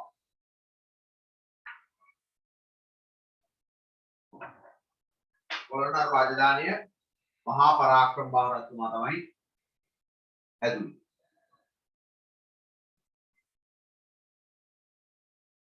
මහා පරාක්‍රම රජතුමා පොළොන්නරු රාජධානිය.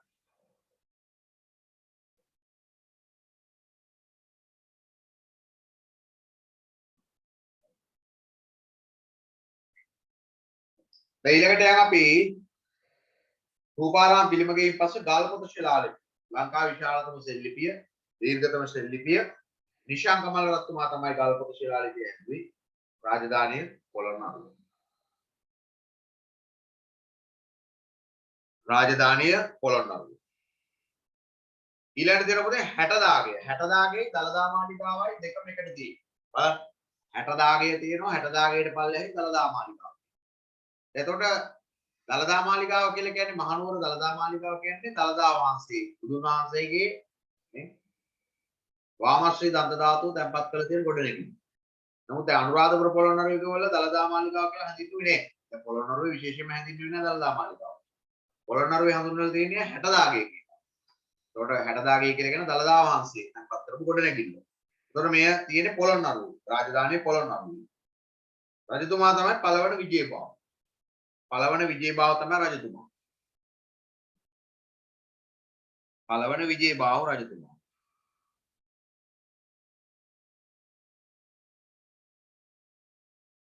ඊළඟට මහනුවර දළදා මාලිගාව රාජධානි මහනුවරනේ. එහෙම නැත්නම් සෙන්කඩ ගලනේ. රජතුමා තමයි පළවන විමල ධර්ම සූරි. පළවන විමල ධර්ම සූරි.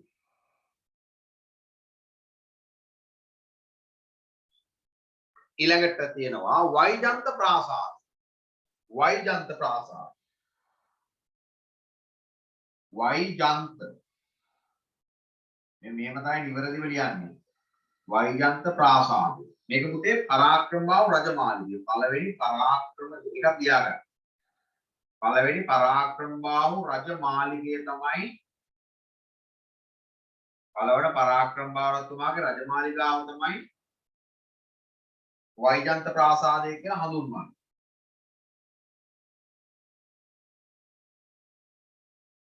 මේක නිවැරදි වචනේ මෙහෙම සමහර කට්ටිය කියනවා මෙහෙම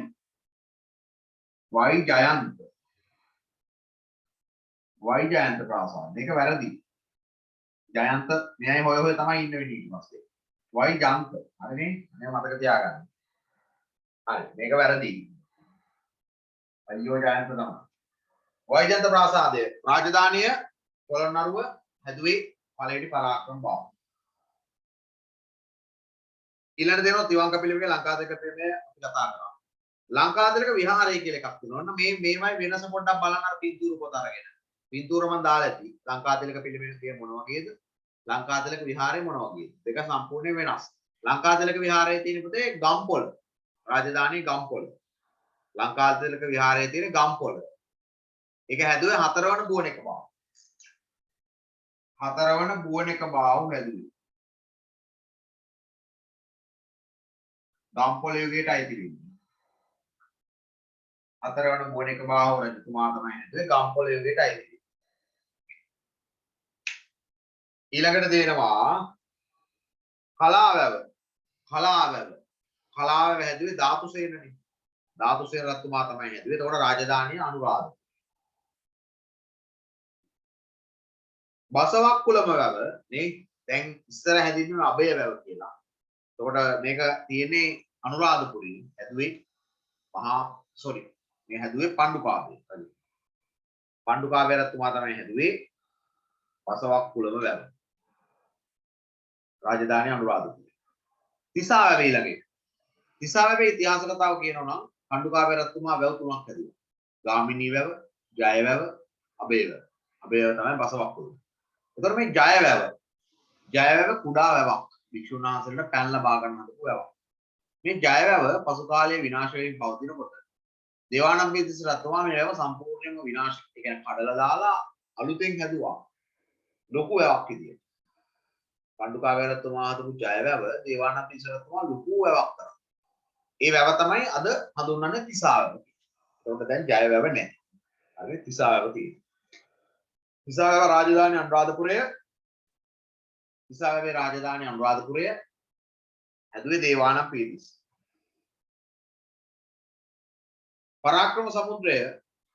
පරාක්‍රම සමුද්‍රය රාජධානිය පොළොන්නරුව හැදුවේ පළවෙනි පරාක්‍රමබාහු. පරාක්‍රම සමුද්‍රය රාජධානිය පොළොන්නරුව රජතුමා තමයි පළවෙනි පරාක්‍රමබාහු. ඊළඟ පොත්ගුල් ප්‍රතිමාව. පොත්ගුල් විහාරය කියලා හදාගන්න. පොත්ගුල් ප්‍රතිමාව කියලා තියෙන එක පොත්ගුල් විහාරය කරගන්න. පොත්ගුල් විහාරය තියෙන්නේ පොළොන්නරුවේ. හැදුවේ පළවෙනි පරාක්‍රම බාහු. පොත්ගුල් විහාරය රාජධානිය පොළොන්නරුව හැදුවේ පළවෙනි පරාක්‍රම. කන්තලේ වැව ගිරිතලේ වැව දෙකම එක රජ කෙනෙක් හැදුවේ. කන්තලේ වැව සහ ගිරිතලේ වැව පළවන අග්බෝ එහෙම නැත්නම් පළවන අග්ගබෝධි දෙකම ඉන්නේ අනුරාධපුරේ. දෙකම ඉන්නේ අනුරාධපුරේටයි තියෙන්නේ. කන්තලේ වැවයි ගිරිතලේ වැවයි.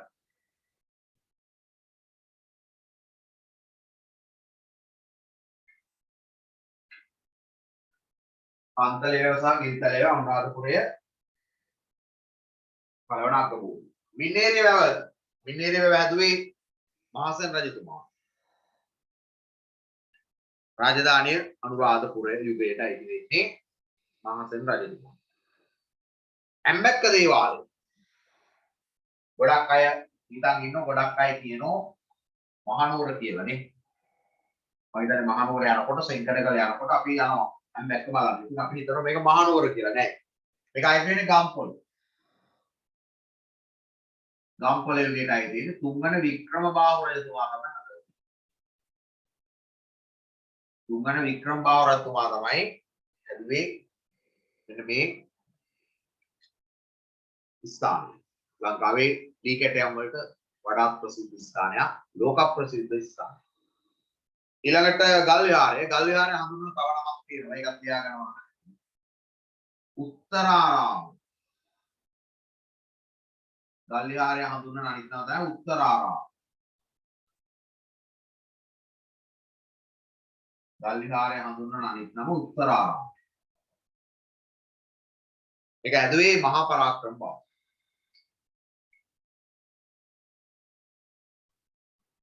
ඊළඟට යන් අපි එහා පැත්තට දැදිගම කොටවෙහෙර. දැදිගම කොටවෙහෙර. දැදිගම කොටවෙහෙර හැදුවේ පළවෙනි පරාක්‍රම බාහු රජතුමා. උපතිසී වෙන්නේ. ඒතර පොළොන්නරු යුගයේ. පොළොන්නරු යුගයට අයිති පළවන පරාක්‍රම බාහු. ශිව දේවාල 1 2 කියලා දෙකක් තියෙනවා. ශිව දේවාල 1. මේවා වෙනස බලන්න පින්තූර පොත අරන්. ශිව දේවාල 2. ශිව මේ දෙකම අයිති වෙන්නේ පොතේ පොළොන්නරුව. මේ දෙකම අයිති වෙන්නේ පොළොන්නරුවට. ශිව දේවාල 1 හැදුවේ පළවන රාජේ. මතක තියාගන්න ලේසි. 1 නමයි තියෙන්නේ. පළවන රාජේ. ශිව දේවාල 2 හැදුවේ පළවන රාජ. දෙකයි නම් දෙකයි. අන්නේ මතක තියාගන්න. ඒ පාඩම් කරනකොට පොඩ උපක්‍රම යොදන්න. ශිව දේවාල 1 මෙතන 1යි රාජේ. ශිව දේවාල 2 මෙතන නම් 2යි රාජ. අන්නේ මතක තියාගන්න. ඊළඟ පොළොන්නරු කිරිවෙහෙර රාජධානිය පොළොන්නරුව අනුවා පළවෙනි පරාක්‍රම බාහු. පොළොන්නරු කිරිවෙහෙර රජතුමා මහා පරාක්‍රම බාහු එහෙම නැත්නම් පළවෙනි පරාක්‍රම බාහු. රජතුමා පළවෙනි පරාක්‍රම බාහු. සුභද්‍රා විසව හැදුවේ කියලාත් මතයක් තියෙනවා. පළවෙනි පරාක්‍රම බාහු රජතුමාගේ විසවක් එක සුභද්‍රා විසව කියලා. ඒ විසව හැදුවේ කියලාත් මතයක් තියෙනවා. ඊළඟ ආලාහන පිරිවෙන. ආලාහන පිරිවෙන තියෙන පොළොන්නරු රාජධානියටයි තියෙන්නේ. ආලාහන පිරිවෙන. පළවෙනි පරාක්‍රම බාහු රජතුමා තමයි හදලා තියෙන්නේ. ආලාහන පිරිවෙන අපි ගියා බලන්නත් මතක ඇති බෙහෙත් වගුරු තිබුණා. ඊප වෙලාවේ මේ ට්‍රිප් එකේ ගිය වෙලාවේ ගිහිපුවාට මතක ඇති. මේක හැදුවේ මහා පරාක්‍රම බාහු රජතුමා භික්ෂුන් වහන්සේලාට හදපු රෝහලක්. ආයුර්වේද රෝහලක්. ඊළඟ යන්න. ශ්‍රී ලංකාවට පැමිණි යුරෝපානු ජාතීන් සිත්වයා පැමිණි වර්ෂ. ශ්‍රී ලංකාවට පැමිණි යුරෝපානු ජාතීන් සිත්වයා පැමිණි වර්ෂ. මුලින්ම ආවේ කවුද? මුලින්ම ආවා පෘතුගීසි. පෘතුගීසි නාව 1505. ඊළඟට ආවා ලන්දේසි. ලන්දේසි නාව 1658. ඊළඟට ආවා ඉංග්‍රීසි 1796. ඔන්න පුතේ ඒකට අදාළ උත්තරේ. එකේ ඇයන්නට ලංකාවට පැමිණි යුරෝපානු ජාතීන් සිත්‍රය හා පැමිණි වර්ෂ පිළිවෙලින් ලියනවා.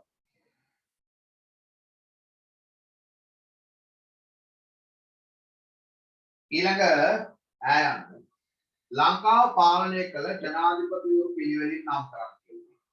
ලංකාව පාලනය කළ ජනාධිපතිවරු පිළිවෙලින් නම් කරන්න.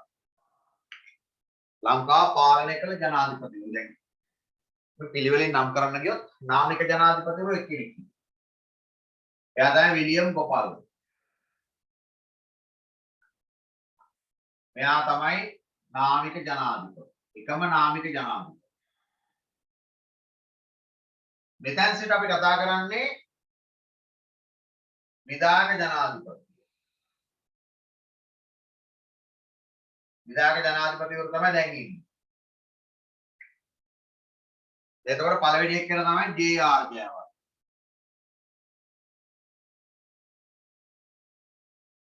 පළවෙනි විධායක ජනාධිපති. ඊට පස්සේ ආර්. ප්‍රේමදාස. ඒ කියන්නේ රණසිංහ ප්‍රේමදාස. මේ අයගේ නිල කාල තාම අවුරුදු 6යි. ආර්. ප්‍රේමදාස මහත්තයා අවුරුදු 4 මාර්ගයක විතර පස්සේ බෝම්බයක් ගහලා මැරෙනවා. ඊට පස්සේ ඉතුරු අවුරුදු 1 මාර්ගයකපත් වෙනවා ඩී.වී. විජේතුංග. ජනාධිපතිවරණයකින් නෙවෙයි මෙයාපත් වෙන්නේ. නේ? එයාගේ ජනාධිපති ධූරය හිස්සෙච්ච නිසා ජනාධිපතිවරණයක් තියන්නේ නැහැ ඒව. ඉතින් අවුරුදු 1 මාර්ගයක විතර ජනාධිපති වෙනවා. ජනාධිපතිවරණ නොතිබුණු නිසා මෙයා හඳුන්වනවා අනුප්‍රාප්තික ජනාධිපති. ලංකාවේ එකම අනුප්‍රාප්තික ජනාධිපති කෙනෙක් හිටියේ.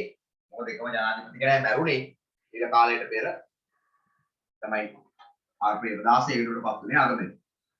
ඊළඟ හතරවෙනියටපත් වුණේ චන්ද්‍රිකා බණ්ඩාරනායක. චන්ද්‍රිකා බණ්ඩාරනායක කුමාරතුංග එයා තමයි ලංකාවේ එකම කාන්තා ජනාධිපතිවරිය. මේ චන්ද්‍රිකා බණ්ඩාරනායක කුමාරතුංග. එතකොට මෙයා තමයි ලංකාවේ වැඩිම කාලයක් ජනාධිපති ධූරය ලැබුවේ. අවුරුදු 11ක් මෙයා ජනාධිපති ධූරය ලැබුවා. ඊළඟට ජනාධිපති වුණා මහින්ද රාජපක්ෂ. එයා අවුරුදු 10ක් ජනාධිපති ධූරය ලැබුවා. මේ වෙනකන් ජනාධිපතිගේ නිල කාලය මෙයාගේ ජනාධිපති නිල කාලය අවුරුදු 6යි. මේ විදිහටම ලියා ගන්න බෝඩ් එකේ විදිහටම ලියා ගන්න වෙනවා. මෙයාගේ නිල කාලය අවුරුදු 6යි.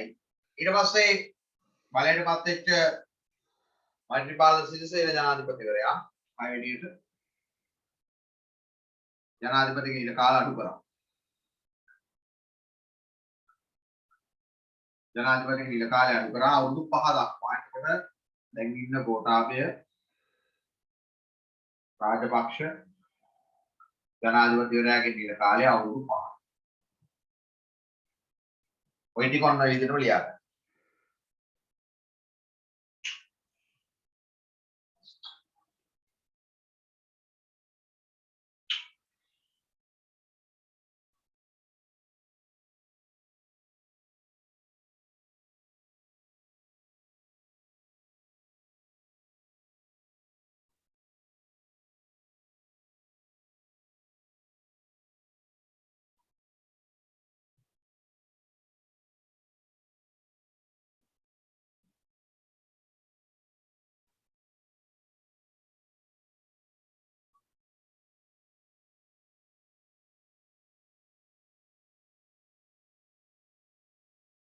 හරියට ලියා ගන්න.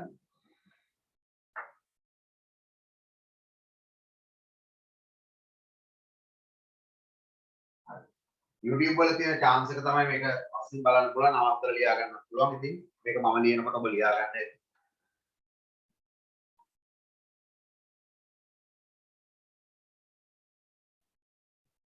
ඊළඟ ප්‍රශ්නට යන්න අපි. අපි දැන් 10 වසරේ 6 වෙනි පාඩමට යනවා. 6 වෙනි පාඩමේ ප්‍රශ්නයක් තියෙනවා දෙකේ ආයන්න. සමාජ සංවිධානයක් කියන්නේ මොකක්ද? සමාජ සංවිධානය. සමාජ සංවිධානයක් කියලා කියන්නේ මොකක්ද? යම් කිසි සමාජයක විසින පුද්ගලයෝ සංවිධාන විවිධ ආයතන අතර තියෙනවා තිරසාර ඒකාබද්ධතාවය. මනා ඒකාබද්ධතාවය. සහයෝගය. මේ තමයි අපි හඳුන්වන්නේ සමාජ සංවිධානය. ලියාගන්න. යම්කිසි සමාජයක වෙසෙන පුද්ගලයන් යම්කිසි සමාජයක වෙසෙන පුද්ගලයන් යම්කිසි සමාජයක වෙසෙන පුද්ගලයන් කණ්ඩායම් යම්කිසි සමාජයක වෙසෙන පුද්ගලයන් කණ්ඩායම්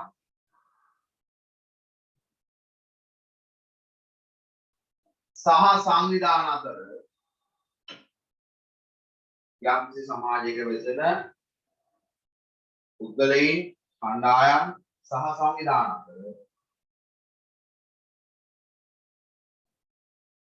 තිරසර ලෙස පවතින සබඳතාවය තිරසර ලෙස පවතින සබඳතාවය තිරසර ලෙස පවතින සබඳතාවය සමාජ සංවිධානය තිරසර ලෙස පවතින සබඳතාවය සමාජ සංවිධානය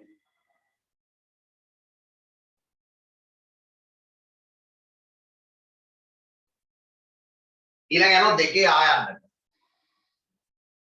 අහලා තියෙන ප්‍රශ්න තමයි දූරාවලිය කියන්නේ මොකක්ද? දූරාවලිය කියන්නේ මොකක්ද? මේ තියෙන පුද්ගලයන්ගේ සම්බන්ධතාවල තියෙන පුද්ගල සම්බන්ධතාවල තියෙන මොකක්ද? අනුපිළිවෙල. පුද්ගල සම්බන්ධතාවල අනුපිළිවෙලක් තියෙනවා. මේක ලියන්නේ පහගෙන ඉන්න. පුද්ගල සම්බන්ධතාවල අනුපිළිවෙලක් තියෙනවා. මේක තමයි දූරාවලිය. එතකොට මේ සම්බන්ධතාවයේ තියෙන පොතේ ඉහළ සිට පහළට එනවා. ඉහළ සිට පහළට දූරාවලියක්. ඊට අමතරව තියෙනවා සමාන්තර ව්‍යුහයක් තියෙනවා.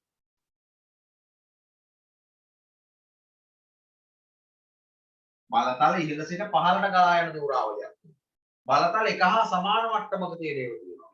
එතකොට බලතල ඉහළ සිට පහළට ගලා යන දූරාවලිය අපි හඳුන්වනවා මොකක් කියලාද? සිරස් දූරාවලිය කියලා. තිරස් දූරාවලිය කියලා කියනවා. එක සමාන බල ව්‍යුහයන් අපි හඳුන්වනවා තිරස් දූරාවලිය. දැන් ලියගමු අපි උත්තර. දූරාවලියක් ගැන කුමක්ද? පුද්ගල සම්බන්ධතාවයන් දක්නට ලැබෙන. පුද්ගල සම්බන්ධතාවයන් දක්නට ලැබෙන. පුද්ගල සම්බන්ධතාවයන් දක්නට ලැබෙන.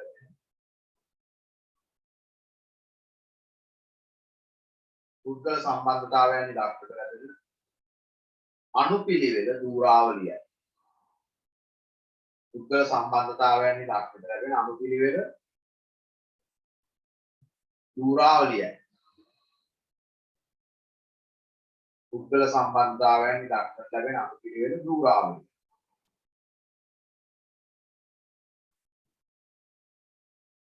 ඊළඟ අයන්න සමාජ දූරාවලියේ ප්‍රධාන කොටස් ටික නම් කරේ කෙටියෙන් විග්‍රහ කරනවා. සමාජ දූරාවලියේ ප්‍රධාන කොටස් ටික ලියා ගන්න. පළවෙනි එක සිරස් දූරාවලිය. පළවෙනි එක සිරස් දූරාවලිය.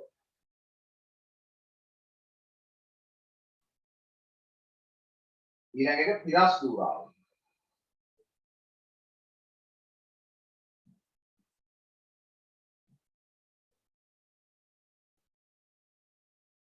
සිරස් දූරාවලිය ඊළඟ එක තිරස් දූරාවලිය.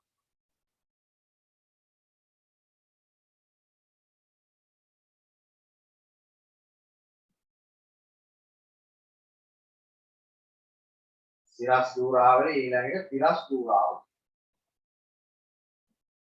දැන් ලියා ගන්න වෙනම. ඉහළ සිට පහළට බලය ගලා එන විරුහ. ඉහළ සිට පහළට බලය ගලා එන විරුහ.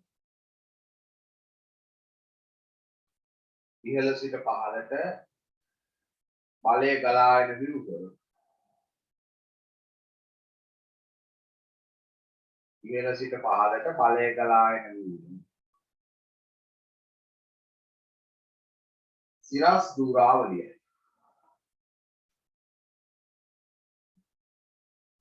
ඉහළ සිට පහළට බලය ගලා එන විරුහ සිරස් දූරාවලියයි.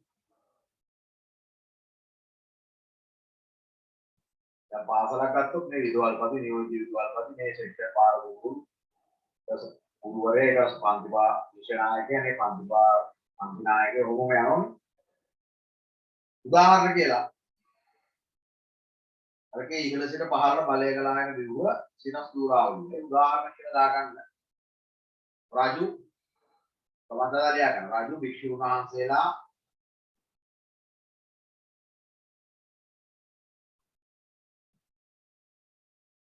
ප්‍රභූන් ඊළඟ ලියාගන්න වෙනම සමාන්තර බලයෙන් යුත් ව්‍යුහ සමාන්තර බලයෙන් යුත් ව්‍යුහ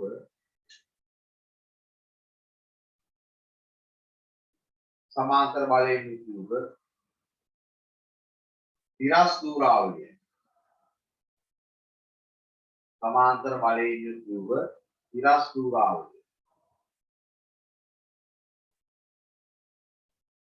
සමාන්තර බලයෙන් යුත් ව්‍යුහ තිරස් දූරාවලිය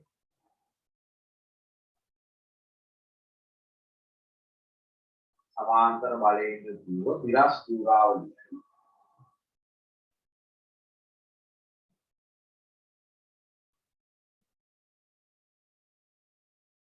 උදාහරණ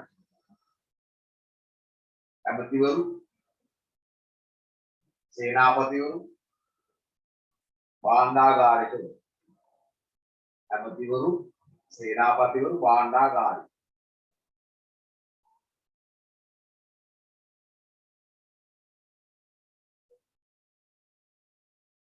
ඊළඟ ප්‍රශ්නට යනවා පුරාණ සමාජ දූරාවලිය අනුපිළිවෙල අහලා පුරාණ සමාජ දූරාවලිය අනුපිළිවෙල ඊළඟ ප්‍රශ්නේ පුරාණ සමාජ දූරාවලිය අනුපිළිවෙල මොකක්ද අනුපිළිවෙල නේ මුලින්ම හිටිය කවුද රජු සහ රාජ්‍ය නිලධාරී රජු සහ රාජ්‍ය නිලධාරී නම් කියනවා ඊළඟට හිටියා මහා සංඝ රත්නය ඊළඟට හිටියා ප්‍රභූ ඊළඟට හිටියා සාමාන්‍ය ජනයා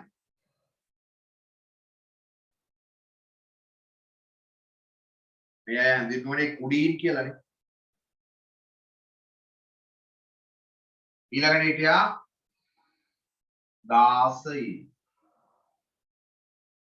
අර විදිහට ලියලා තියෙනවා උදාහරණ මතක ඇති ඔබ කරපුවා අවස්ථා ගණනාවක් මේ ඒවා මතක තිබිය යුතුමයි ඔබට රජු සහ රාජ්‍ය නිලධාරීන් ඊළඟට මහා සංඝරත්නය ප්‍රභූන් සාමාන්‍ය ජනයා සහ දාසයි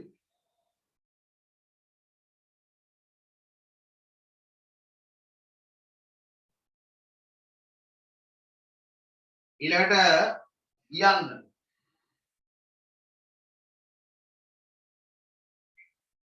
පාසනාන් පදයන්ගෙන් අදහස් කළේ කවුරුන් පිළිබඳව නරයිසර කියලා එකක් තියෙනවා මේකේ ඒවල නරයිසර කියන්නේ කවුද නරයිසර කියන්නේ නරයින්ට ඊශ්වර නරයින්ට ඊශ්වර ඒ කියන්නේ කවුද රාජු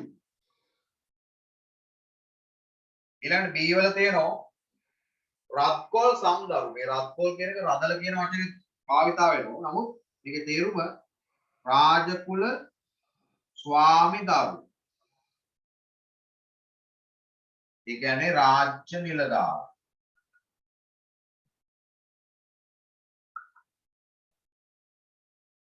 ඊළඟට දෙනවා ඒකේ අන්තිමට සී කුඩීන් කුඩීන් කියන්නේ සාමාන්‍ය ජනතාව කුඩීන් කියන්නේ සාමාන්‍ය ජනතාව මොන උත්තර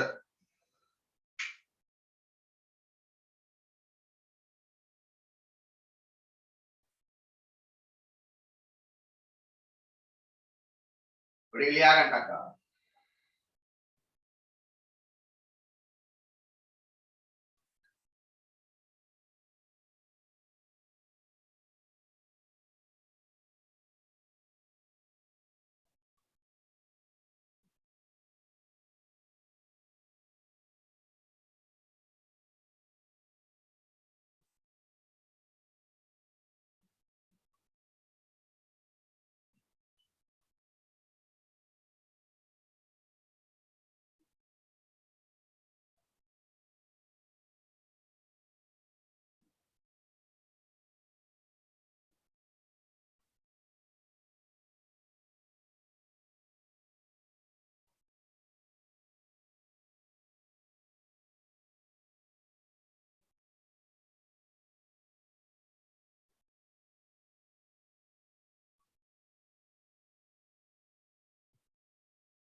හරි අපි ඊළඟ ප්‍රශ්නට යමු. තුනේ අයන්න තුන්වෙනි ප්‍රශ්නෙට අපි යනවා. පුතාලා තුන්වෙනි ප්‍රශ්නෙත් මම හිතන්නේ කරනවා ඇති කියලා හිතනවා. තුන්වෙනි ප්‍රශ්නයට අපි යන්න බලාපොරොත්තු වෙන්නේ.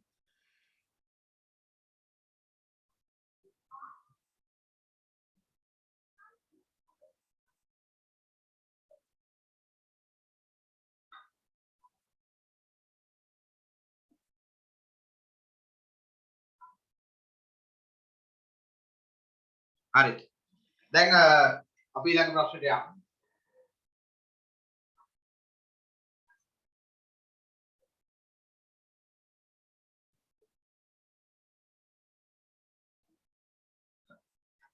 ප්‍රශ්න තමයි තුනේ අයන්න.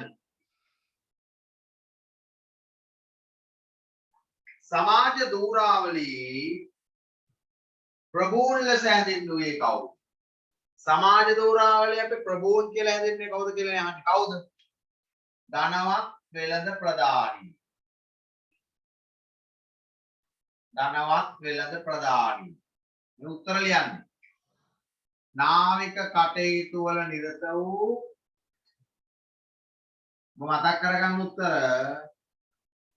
නාවික කටයුතු වල නිරත වූ කප්පිතාන්.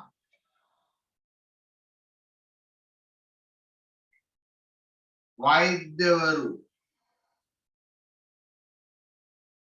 ගුරුවරු. ඔන්න පුතේ මේ කට්ටිය තමයි ප්‍රභූන් කියලා හඳුන්වන්නේ.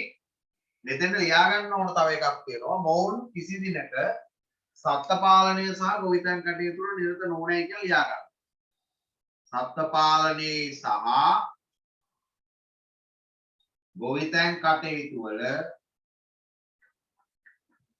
මොවුන් නිරත වූයේ නැත කියලා ලියන්න ඕන අනිවාර්යයෙන්. ඒක වරන් ඇතුළේ ලියා ගන්න.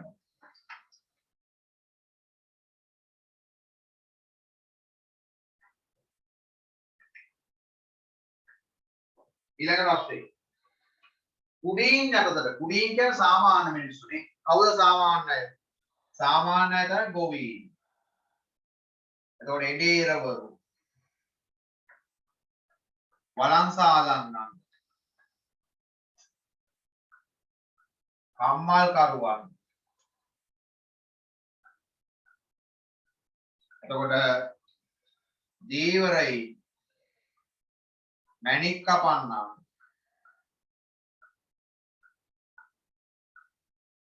මේ තමයි කුඩීන් විදියට සැලකෙන්නේ සාමාන්‍ය ජනතාව විදියට සැලකෙන්නේ.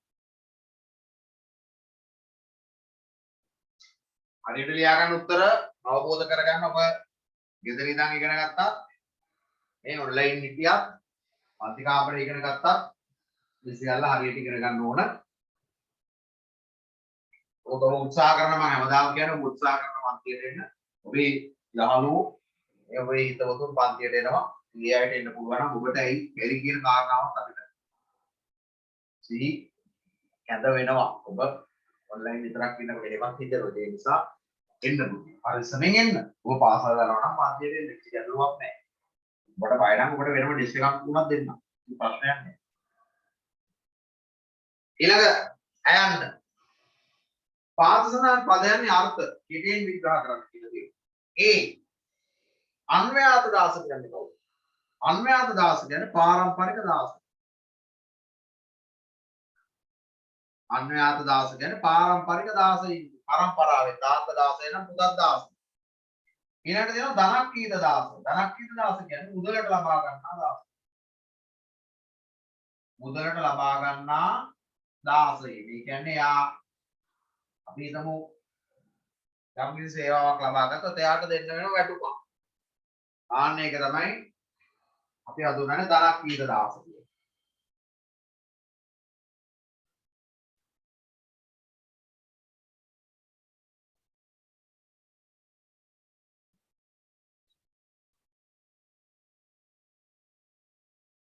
ඊළඟ ප්‍රශ්නය. and ක්‍රිස්තුවර්ෂ 900 වසරේ මානව රජුගේ සෙල්ලිපියක වදාළ සහ සභාව යන වචන දෙකක් දක්වාය. ක්‍රිස්තුවර්ෂ 900 වසරේ මානව රජුගේ සෙල්ලිපියක වදාළ සහ සභාව වෙන වචන දෙකක් අක්වායි. එතකොට ඉන්න අදහස් කළේ කුමක්ද කියලා අහලා තියෙනවා. දැන් මේ ඈ යන්නට අහලා තියෙනවා. වදාළ කියන්නේ මොකක්ද? ව්‍යවස්ථාදායක කෙනෙක්. ලියාගන්න. වදාළ කියන්නේ ව්‍යවස්ථාදායක. ඒ කියන්නේ රටක නීති සම්පාදනය කරන තැන. නීති සම්පාදනය කරන ආයතනය. ඒක හඳුන්වනවා රාජ සභාව. මොනවද ලියවෙන්නේ? ඊළඟට සභාව කියන්නේ මොකද්ද කියලා අහලා තියෙනවා. සභාව කියන්නේ අතීත අධිකරණය. රාජ්‍ය සභාවයි සභාවයි පටලවා ගන්න එපා. දෙක දෙකක්. පැහැදිලිව ප්‍රකාශ කරන්න අවශ්‍යයි.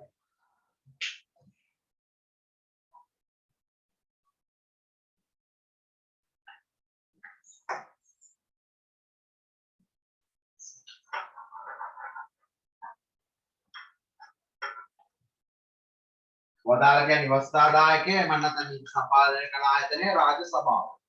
සභාව කියලා හඳුන්වන්නේ අතීත අධිකරණය. ඊළඟ තව ප්‍රශ්නයක් තියෙනවා අපිට. යන්න. පාසනල් පදයන්ගේ අර්ථ මේවා ලියපු ලියලා නැත්නම් ලියා ගන්න කතා. ඒකට වැඩි වෙලා ගන්න එපා. කියන පුතාලා කරපු කියපුවා නිසා මේවා ලොකු වෙලාවක් යන්නේ නැහැ. සරලව උත්තර ලියන්න පුළුවන්.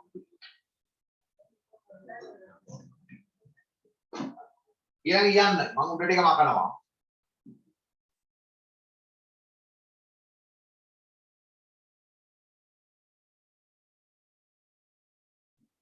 යන්න.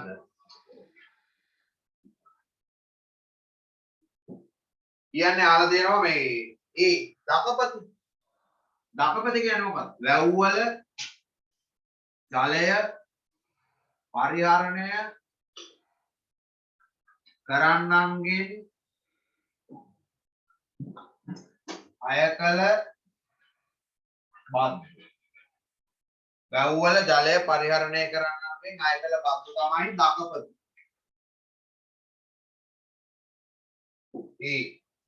මේක බෝයන්න නෙමෙයි බොජකපති කියලා හදා ගන්න. බොජකපති. බෝජකපති නේ බොජකපති. බොජකපති කියන්නේ මොකක්ද? රජුට අයත් ඉඩම් වල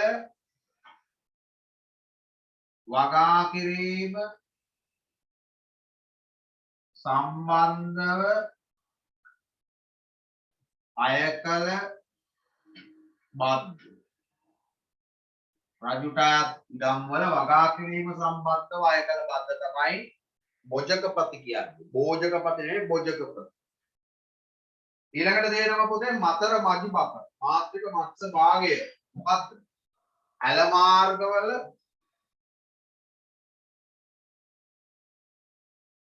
මත්ස්‍යයින් ඇල්ලීම සම්බන්ධව රජය විසින් අය කළ බද්ද. ඇල මාර්ගවල මත්ස්‍යයින් ඇල්ලීම සම්බන්ධයෙන් රජය අය කළ බද්ද තමයි හඳුන්වන්නේ මතර මජිපත.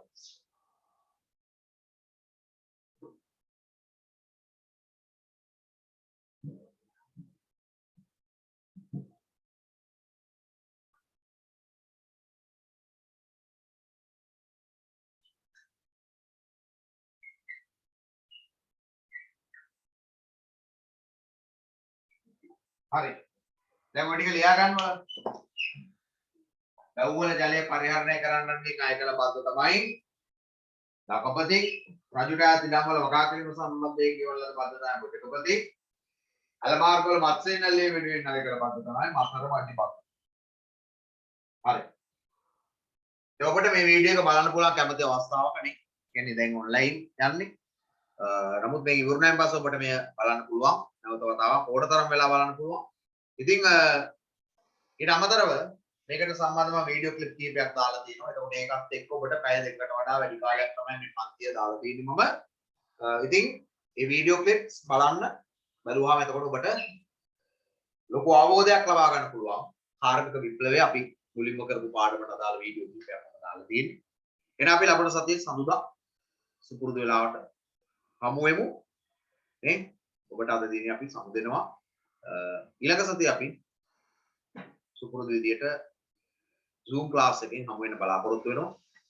මම නැවතත් ආරාධනා කරන්නේ ඔබ සාමාන්‍ය පන්තියට ඉතා ඉක්මනින් අනුගත වෙන්න කියලා ඉල්ලීම කරනවා. මොකද grade 6 7 8 9 ඕවා කොහොම පටන් ගත්තාම අපිට මේක කරන්න ගොඩක් අමාරු වෙනවා. එතකොට නම් වීඩියෝ විතරයි දෙන්න වෙන්නේ.